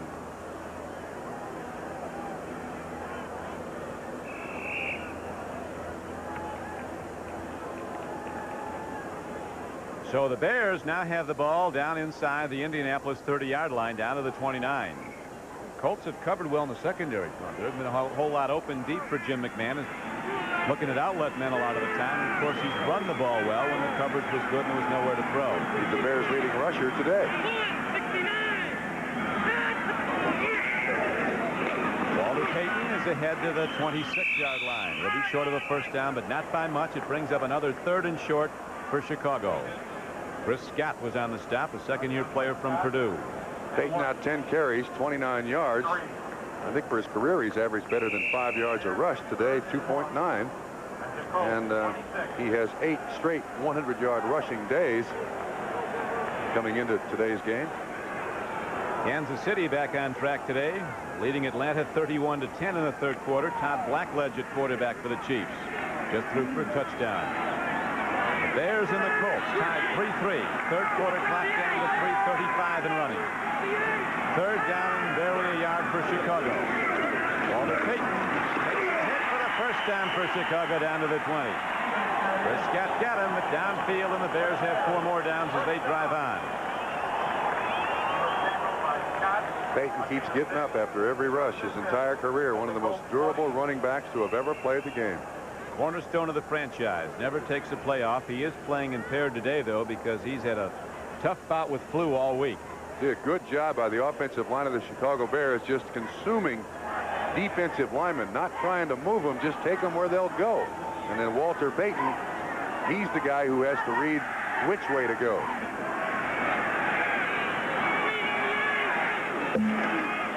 Jim McMahon looks into the end zone on first down, throws it to Suey. Excellent hands. He goes high, comes down with the ball at the 16-yard line, a gain of only 4. But Suey had to make a very spectacular leap to get that. Preston Davis knocked him down. Looks like the Bears are trying to feature Walter Payton in this drive. Now 9 plays, and Payton's had 4 carries and a catch. Second down and 6 coming up for Chicago. Jay Hilgenberg at center for the Bears. Mark Forts and Kurt Becker are the guards. Jim Covert and Keith Van Horn, 2 former #1 draft choices, are the tackles. Emily Moorhead at tight end. Now Reitman's in the game at tight end, set to the right.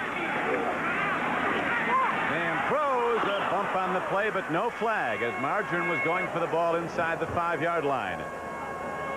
Cliff Odom tipped the ball. Ran a slant. Odom with a perfect drop. You'll see 93 just to the left bottom of the screen. Gets his hand on it.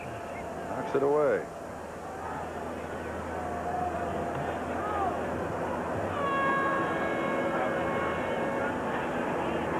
So third down arises now for Chicago at the 16-yard line of Indianapolis. Cliff Odom goes out. Extra defenders for the pass come in.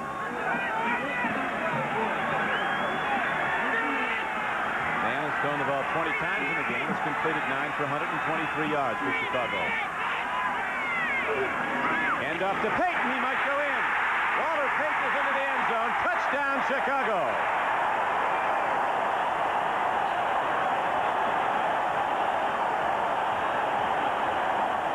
16 yards, and the tie is broken as Walter Payton scores his 11th touchdown of this season.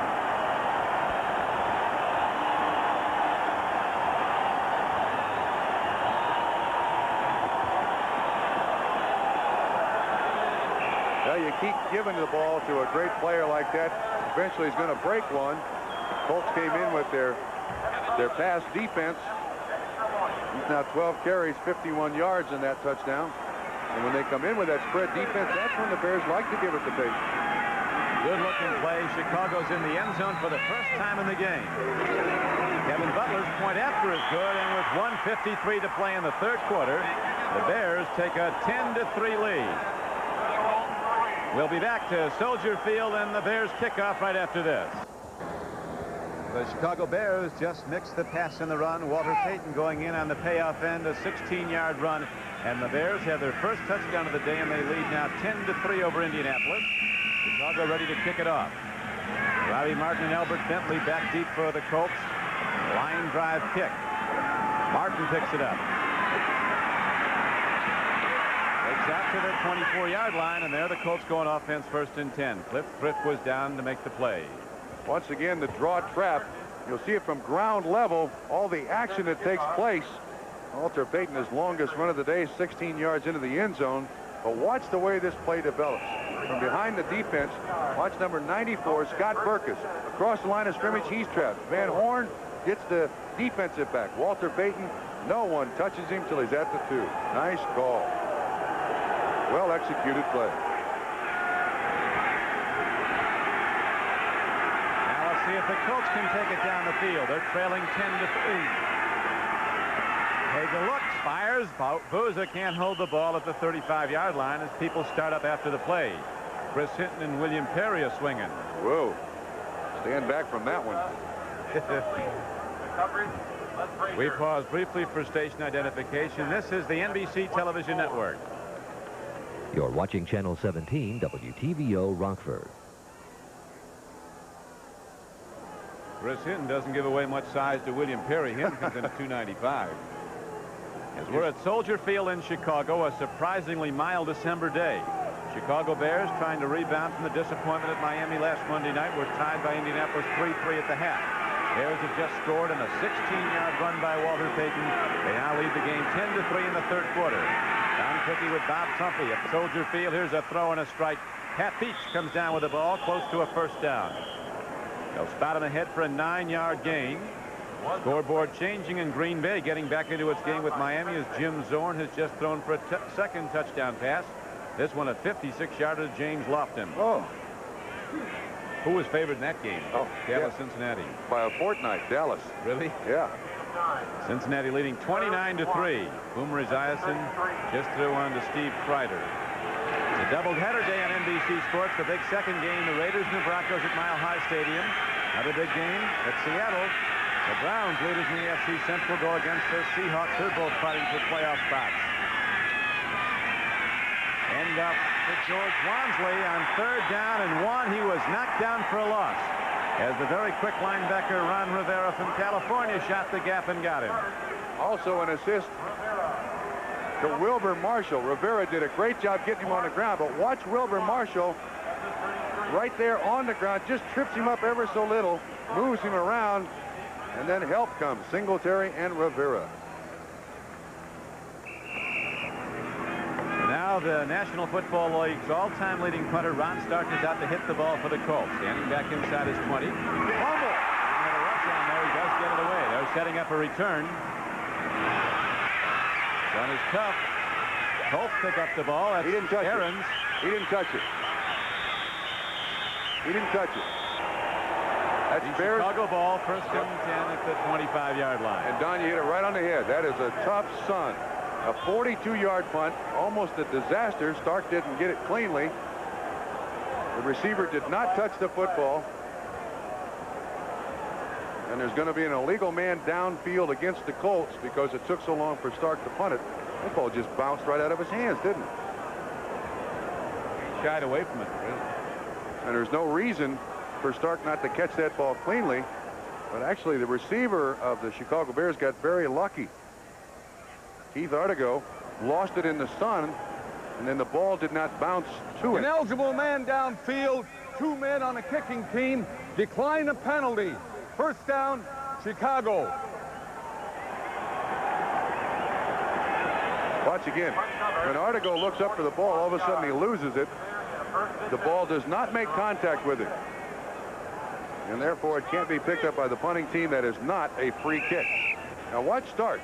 This ball is right at him, and he tries to spin it so he's not kicking the laces, and he still gets a 42-yard punt off. Yeah, they had a return set up, didn't have a rush, then came when he saw him drop it, and he just got it away. And now Chicago, scoring on its last possession, gets the ball again, 1st and 10.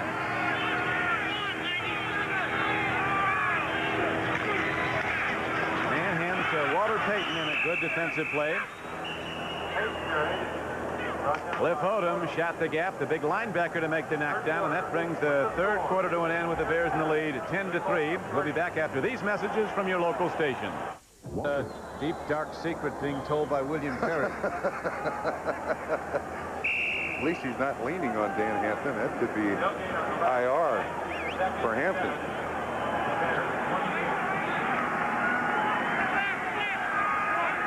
Chicago Bears with a 10-3 lead. Now start the 4th quarter. Jim McMahon has gone the distance at quarterback. Peyton and Suier is setbacks. Willie Gaul on the right flank at the top of your screen. Marjoram comes in motion. He's looking at Willie Gaul. Yeah. Now he's looking to get out of trouble. He does not. He's knocked down at the 23-yard line. 3rd sack of the day for the Colt defense. Tell you what, Chicago seems to have gotten well. Byron Smith on the sack. In that 3rd quarter, time of possession for the Chicago Bears was astounding. It was 10-10 to 450 in favor of the Chicago Bears.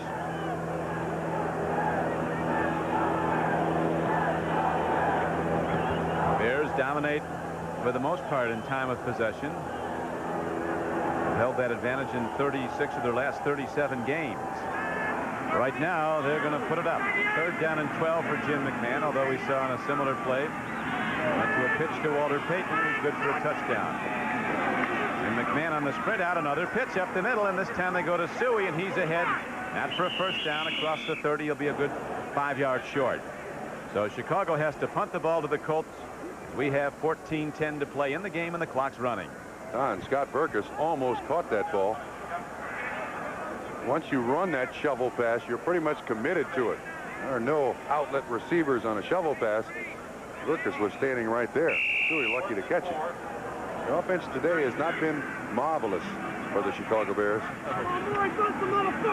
Now, they left something in Miami that might take a few games for them to get back in that roll-away form of theirs. Steamrolling teams as they did for a while. Chicago will have the home field right through the playoffs as long as they're in up to the Super Bowl. Well hit downfield, and Martin has to let it happen. The Bears are going to down it inside the 5-yard line of Indianapolis. Big league play by punter Maury Buford. A 65-yard punt pins the Colts back. They'll have the ball when we come back. Bob Trumpy, Colts need some big plays now. Maybe Pagel will be firing the rest of the way to get him back in this. Yeah, I agree with you. They do have to start putting it up. But the thing that impresses me the most is I think Miami last Monday night showed to the rest of the NFL that Chicago is in fact human. And I think the Colts came in here today with no real problem of facing such a pointed defense in a place where they're undefeated for the 1985 season. And I think the Colts have played that way, that there's no real mystique about the Chicago Bears. If you play hard, you got a chance to win. Well, Ditka said when things go good, you get to reading the papers and believing a lot of things. Now we've learned no one's invincible. Bear crowd exhorting that defense to try to get the ball back. Hagel firing from his end zone, and he overthrows Matt Boozy at the 10-yard line. Didn't set up. Now William Perry starting up again in the end zone with Chris Hinton. Stand back. I admire that official for getting in the middle there. I'd pay to see that one in the ring. Yeah. Thing about, I think this is an easy completion for Mike Pagel to make if he sets up.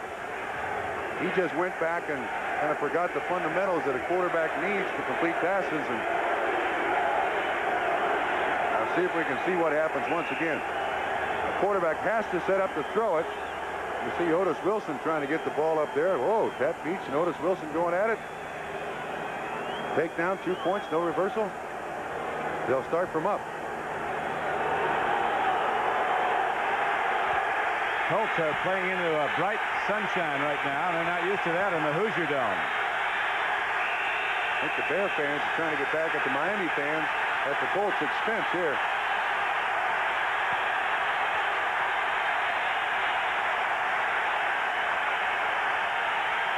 Mike Pagel's thrown the ball 20 times, has completed 9 for 82 yards. They always sell out Soldier Field, and for the most part, this crowd of 66,000 in a stadium that was originally built back in 1919 on pilings in Lake Michigan has been quiet.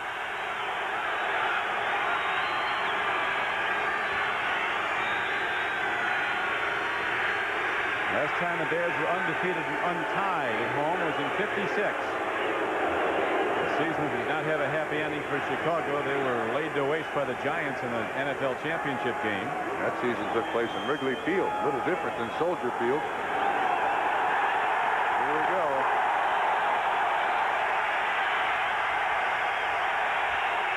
It'll be 2nd down and 10 for the Colts when Pagel can call signals.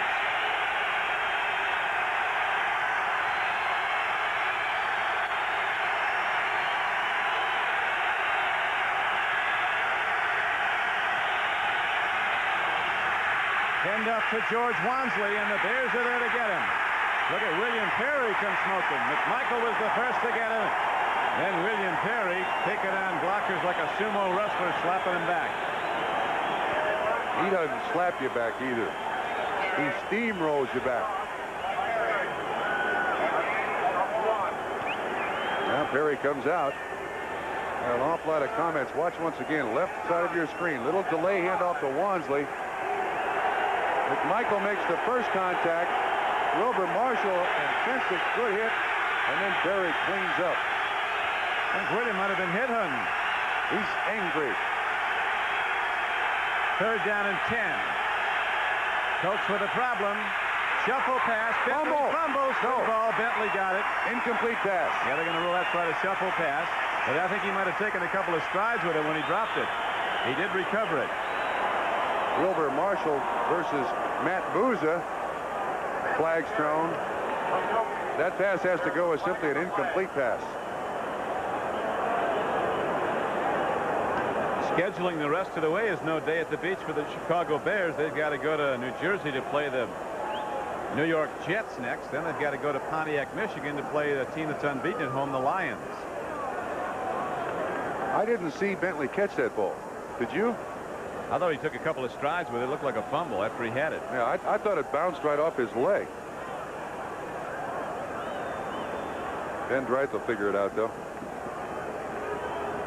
Well, we're working on it here as we have 12. There's a personal foul on both teams after the whistle.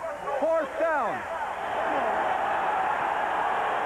Let's see if we can pick up this thing now. From behind the offense.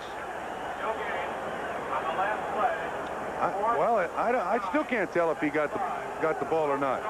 Richard Dent saying that. Let's see if we can pick it up again. There's Bentley coming. No, he never had control of it. That's just an incomplete pass. The offensive lineman right in front of him, and he never had control.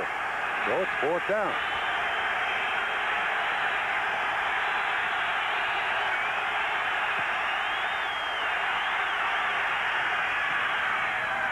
Tremendous punt hit downfield by Ron Stark. Ortega taking it back at his 40. And he is back across midfield and down to the 45-yard line of Indianapolis. A 50-yard punt and a 15-yard return. Save the Honey Bears is the cry here in Chicago. There's some banners up in the stadium. The dancing Honey Bears that support the Chicago Bears. You know what they're forming here in Chicago now? Bridgerettes. Cheerleaders that must weigh 200 pounds or more. And it's taken hold. Every Big Williams. Pitch back to Peyton. Down to the 41-yard line of the Colts. Bears holding to a 10-3 lead in the 4th quarter. New England ready to go 10-4, leading the Detroit Lions. Philadelphia now extends its lead to 12-3 over Washington. That puts the lights out for the Skins' playoff hopes. Green Bay close to Miami. Jets continue to lead Buffalo by 21 now at halftime. Colts. Bengals got another one. That bear whipping they got might not be the worst this season. Wow, that's amazing. Kansas City having a big day. They've not had many this season. Here is Jim McMahon. Buying time, letting her rip. Margarine comes down with the ball, but out of bounds, and so it'll be 3rd down. 12 minutes left to play in the game. There has not been a turnover. 3 sacks, all by the Indianapolis Colts. Excellent coverage throughout the day on the majority of Chicago receivers. McMahon was the leading rusher until the last carry by Walter Payton. This has been a spectacular performance by the Indianapolis Colts. They're still very much in the game. A long way to go. 12 minutes to play. Bears leading by 7, 10-3.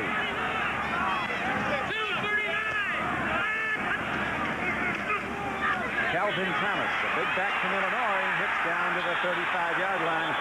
3rd down and 6 carry. It looks like Thomas has a 1st down for Chicago. Rod Dahauer hoping his Colts can get it back and move it downfield as they did in the 1st quarter. Cliff Odom on the tackle for Indianapolis. Well, you certainly can't shortchange the effort by the Indianapolis Colts.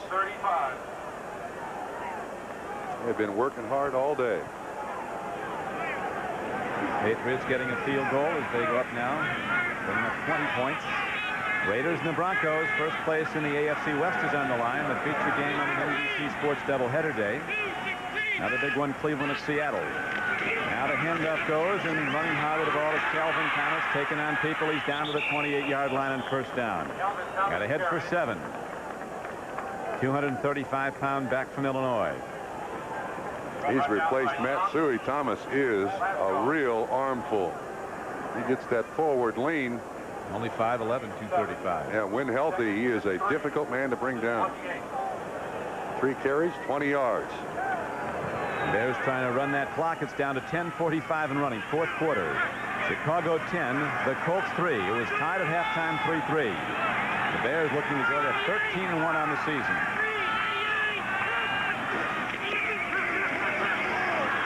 Walter Payton way under 100 yards, going for a 9th consecutive 100-yard game. Takes it down, and it looks like he has a first down for Chicago. Donnell Thompson was on the stop for Indianapolis. Nothing fancy about this. Just man-to-man blocking. Payton has gotten his 61 yards very grudgingly against this Colt defense. Except that one big trap play, draw trap that went for the touchdown. He has been kept pretty much in check. That was a 16-yarder. Jim McMahon patiently moving his team down the field now in the fourth quarter. Payton again. Vickers gets him. Walter Payton's to the 20-yard line, a gain of just 3 on the play. This is the 14th straight sellout at Soldier Field. The Colts have sold out Indianapolis ever since they've gone to the Hoosier Dome. Had 143,000 season ticket applications. I think there was a blind draw or a lottery for those people who got their season tickets. They could put 200,000 people a weekend in there. Second down now comes up for Chicago as the 2 wide receivers, Marjoram and Goff, go wide to the right. There's a big down as you see at Soldier Field.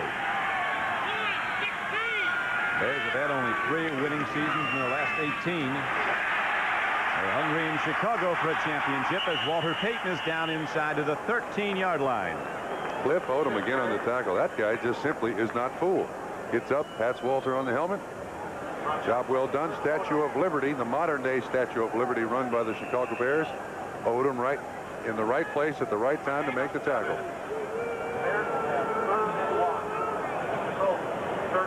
Chicago Bears running that clock.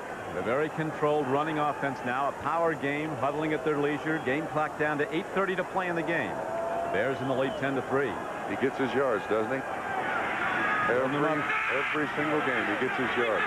He's now carried the ball 4 of the last 7 plays. Third and 1, they go to Calvin Thomas. He has a first down for Chicago down to the 10-yard line. Straight ahead blast off football. The Bears just lining up and teeing off at the Colt defense. Running the clock in the ball as it's down to 8 minutes to play now. Chicago leading 10-3. Mike Ditka and the Bears looking to rebound from the disappointment at Miami.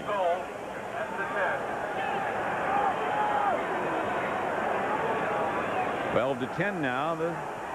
George Rogers has scored a 28-yard run for Washington, and Greg Bell is running 8 yards for a touchdown for the Buffalo Bills. They're down to the Jets 21-7 in the third quarter. And the time of possession for the Bears in the second half of this game is going to be astounding. Yeah, they've owned the ball. End up to Payton. He hits down inside the 5-yard line. He's down to the 3.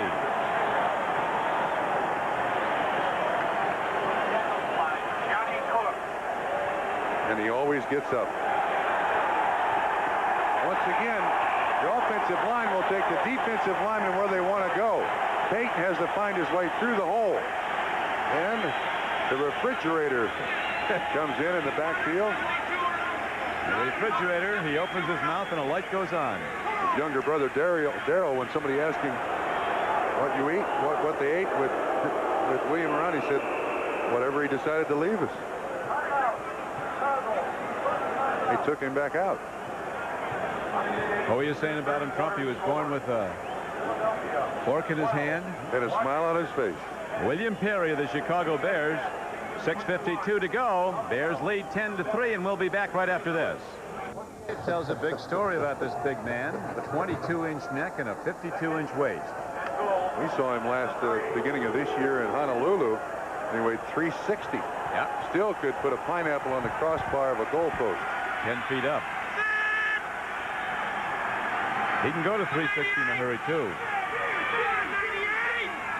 Chicago, second down and goal, goes to the run, and Calvin Thomas pass in.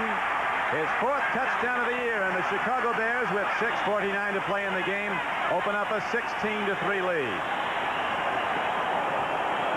Oh, they have just owned the football in this second half. Colts just haven't had many offensive chances. That Colt offense will be rested when it takes the field. No question about it. This is a nice little play run. It's a tight end trap. Borch does a great job. Emery Moorhead does a great job. Gets Chris Scott out of there. Thomas in. Easy.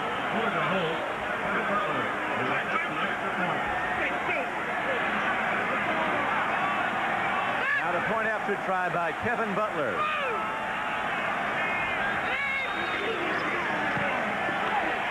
And the Bears have a 17-3 lead, and they're ready to kick it back to Indianapolis.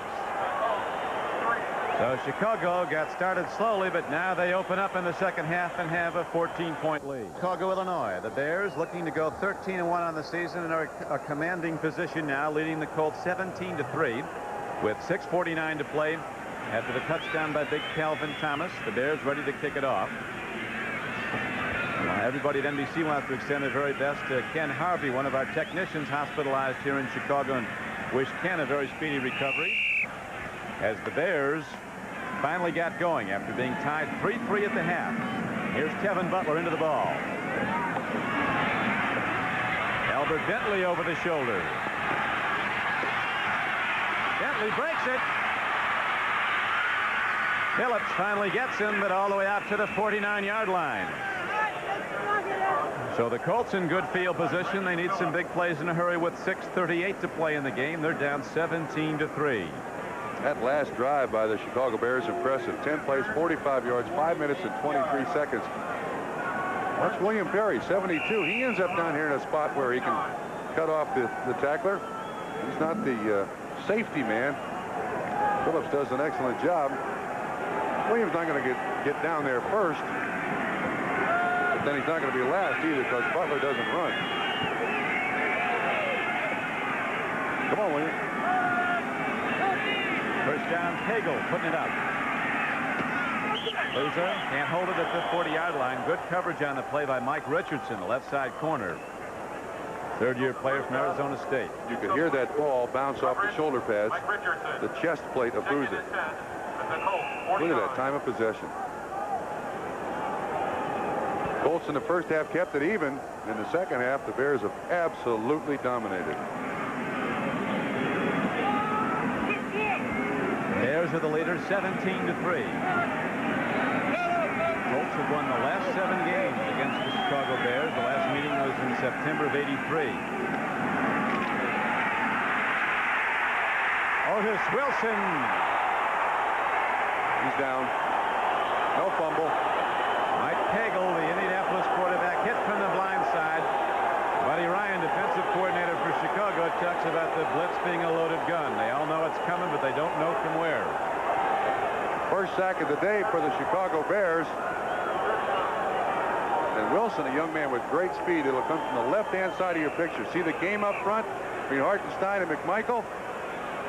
Wilson untouched and is there to make the tackle. I wonder if he barks at him just before he hits him. They've been doing some of that. These Bears have been doing some barking. Third down now and a ton. Third down and 20 for Indianapolis. Blitz again. Wilson can run. Long ball. Capers is out there. He's going in. Wayne Capers takes it in for the Colts. And it's a 17-9 game against an all-out blitz. Mike Pagel, who was sacked from the blind side the previous play, gets a bad snap with one hand, outruns the blitz, and then loops one downfield to a wide-open Capers. A 61-yard scoring play for Indianapolis. Mike Richardson, the cornerback, broke the coverage. He thought Pagel was running. Not over yet. 5:57 to play in the game, and the Colts hit a big play. Capers had an 80-yard scoring play against Miami. Wayne Capers was originally a second-round draft choice out of Kansas of the Pittsburgh Steelers. Wade. Allegre hits the point after, and the Colts are back in it, trailing 17-10 with 5:57 to play. Now Indianapolis will fight front to get the ball back. That was Capers' first catch of the day. Now you'll see on the roll, the blitz coming, Singletary up the middle. They pick it up pretty good. There's Otis Wilson. For some strange reason, Richardson drops his coverage. There you see 27. Capers keeps the pattern. And then it's a foot race at the end zone. He wins 61 yards later.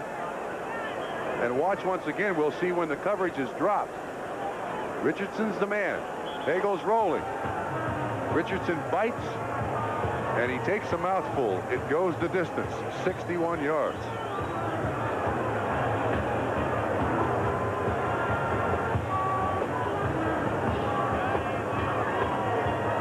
He's running for his life right here. Disaster into 6 points. Nothing to it. Just the way we designed it. Yeah, catch that ball. Run in there, Wayne. All right, high five. There you go. Congratulations. Well, just the way we drew it up. Nothing to it. Raul Alegre setting up.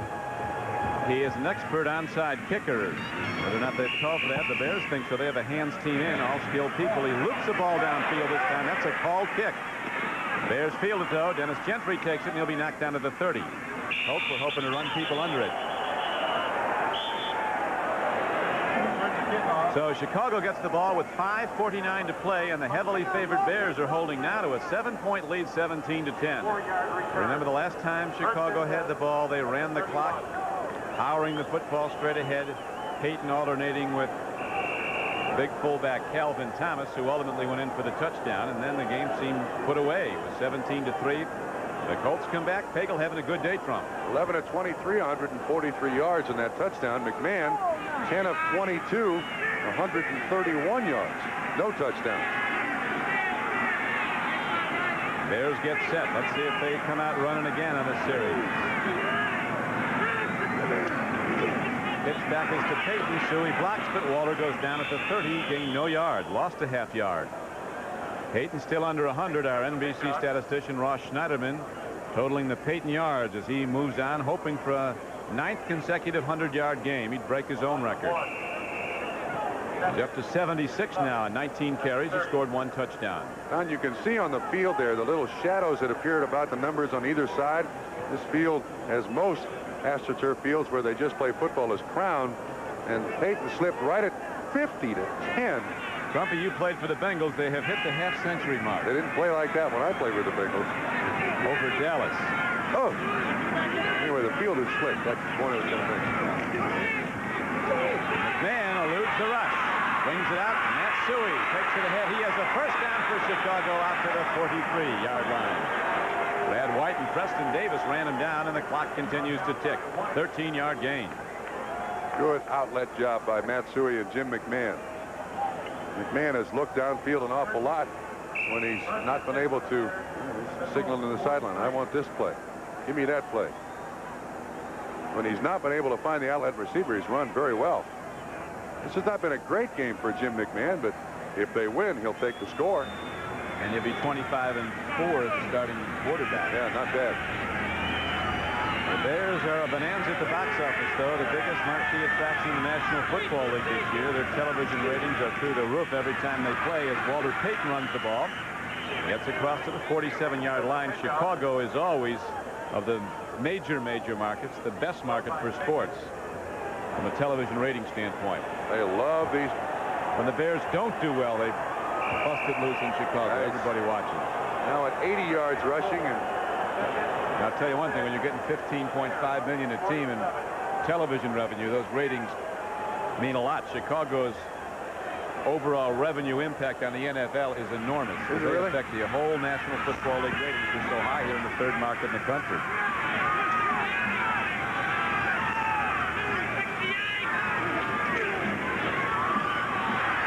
Walter Payton gets some and then some more. He's down to the 40, and Waller's going to be close to 100. hey man, let's get that striped shirt. Give him the credit on the tackle. 13-yard gain on the play. Ed Phillick, head linesman, will give him the tackle. He's all right. Waller's up to 93 and counting with 21 carries. Payton comes right at Ed Phillick, and Phillick says, oh no, what am I doing here? Drives him about 3 yards. Marks the ball, gets up, let's go. Jim McMahon now riding the crowd. Ken Tenter on the ball on the clock with 2 power backs set behind him. Suey the up back. Riley going to Payton, looking for that century. Walter Payton behind Suey. That's ahead for about 3 down to the 37-yard line of Indianapolis. Brad White on the tackle.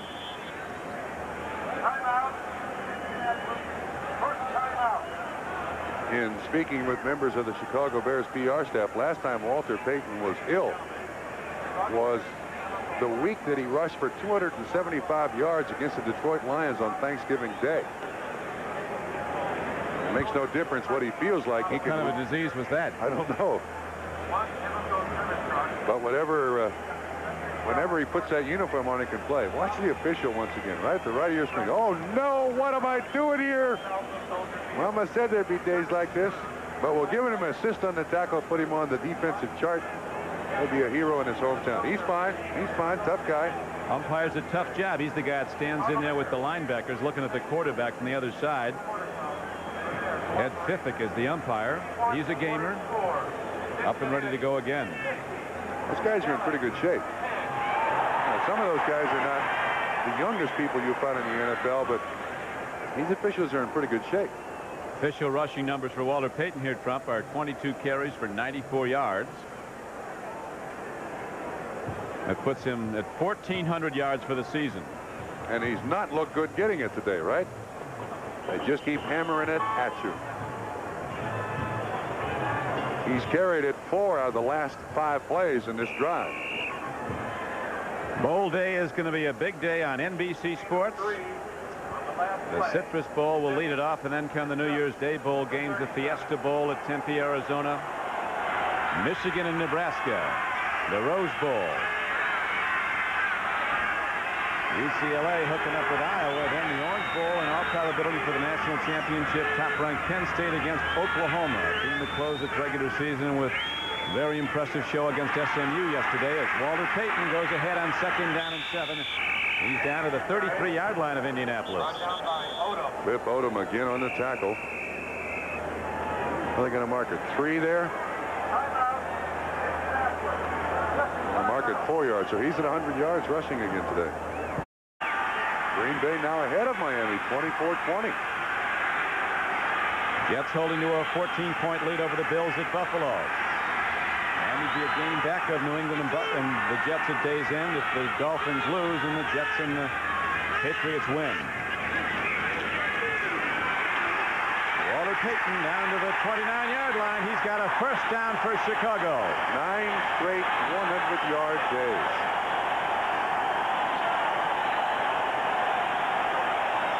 Standing salute for Walter Payton.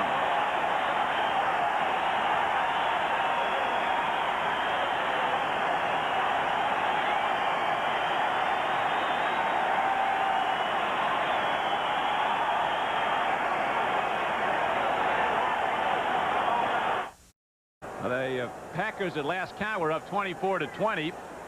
That still has a ways to go at Green Bay, though. Bears would like to see him win some games and go to New Orleans. Walter Payton gets a couple of handshakes from officials. They realize the job well done. And Bears really think they're going to play the Dolphins again. Oh, yeah. Well, I know one thing. When the playoffs open, I wouldn't want to have to come here to play Chicago on a January 4th or 5th day and wind whistling in off the lake. It can be nasty here. There is no question about it. I was at the Bears' last championship game in '63, Wrigley Field. It's never been colder in Chicago. I'd make that bet. What a thrill ought to be at that. 1st down and 10 as the Bears go to the run, and Walter Payton gets some more.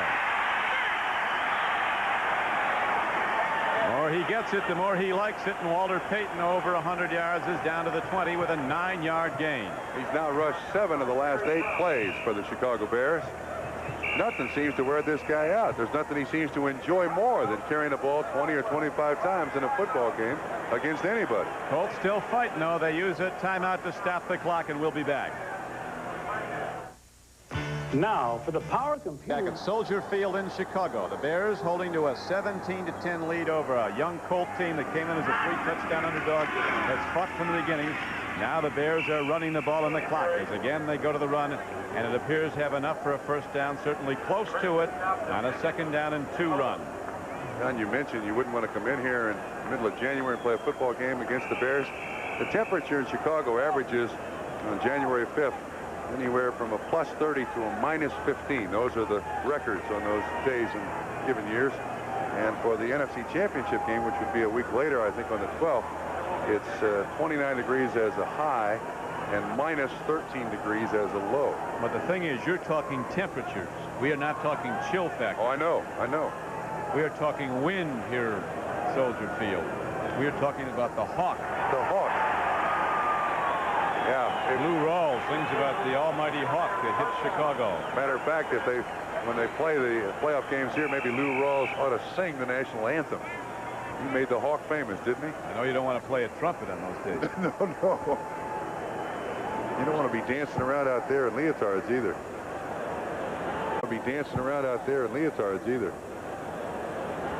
St. Louis leading.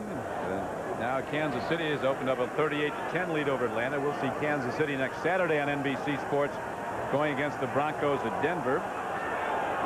Most of you will see the Raiders and the Broncos this afternoon as part of our NBC Sports doubleheader. Browns go at Seattle. I remember at the end of the first half we were commenting that the Colts had outrushed the Chicago Bears. Well, here are the total numbers today rushing for Chicago. 187 for Indianapolis. 100. Kenneth Edmondson, our producer today for NBC Sports. Andy Rosenberg, our director. We also thank John Englert and Tom Baldessari as we come down the stretch at Soldier Field. 24 seconds to go. The Bears going 13-1. I'll tell you one thing. Next Saturday, they've got a problem on their hands. They're going to play a tough club. The Jets on the Jets home field. That'll be a good football game. And by the way, this completes the first undefeated, untied home schedule for the Chicago Bears since being 6-0 in 1956 in Wrigley Field. I'll tell you one thing. You've got to take your hat off to the Indianapolis Colts. They played. They showed their stuff for 4 quarters. They're young. They're going to get a lot better. That'll do it in Chicago. 17-10, the Bears win it. They go to 13-1. Jim McMahon back at the helm and back as a winning quarterback. The Bears now 13-1 on the year. For Bob Trumpy, this is Don Crickey. Glad you could be with us at Soldier Field, and reminding you it's a big doubleheader day on NBC Sports. Most of you will see the Broncos and the Raiders after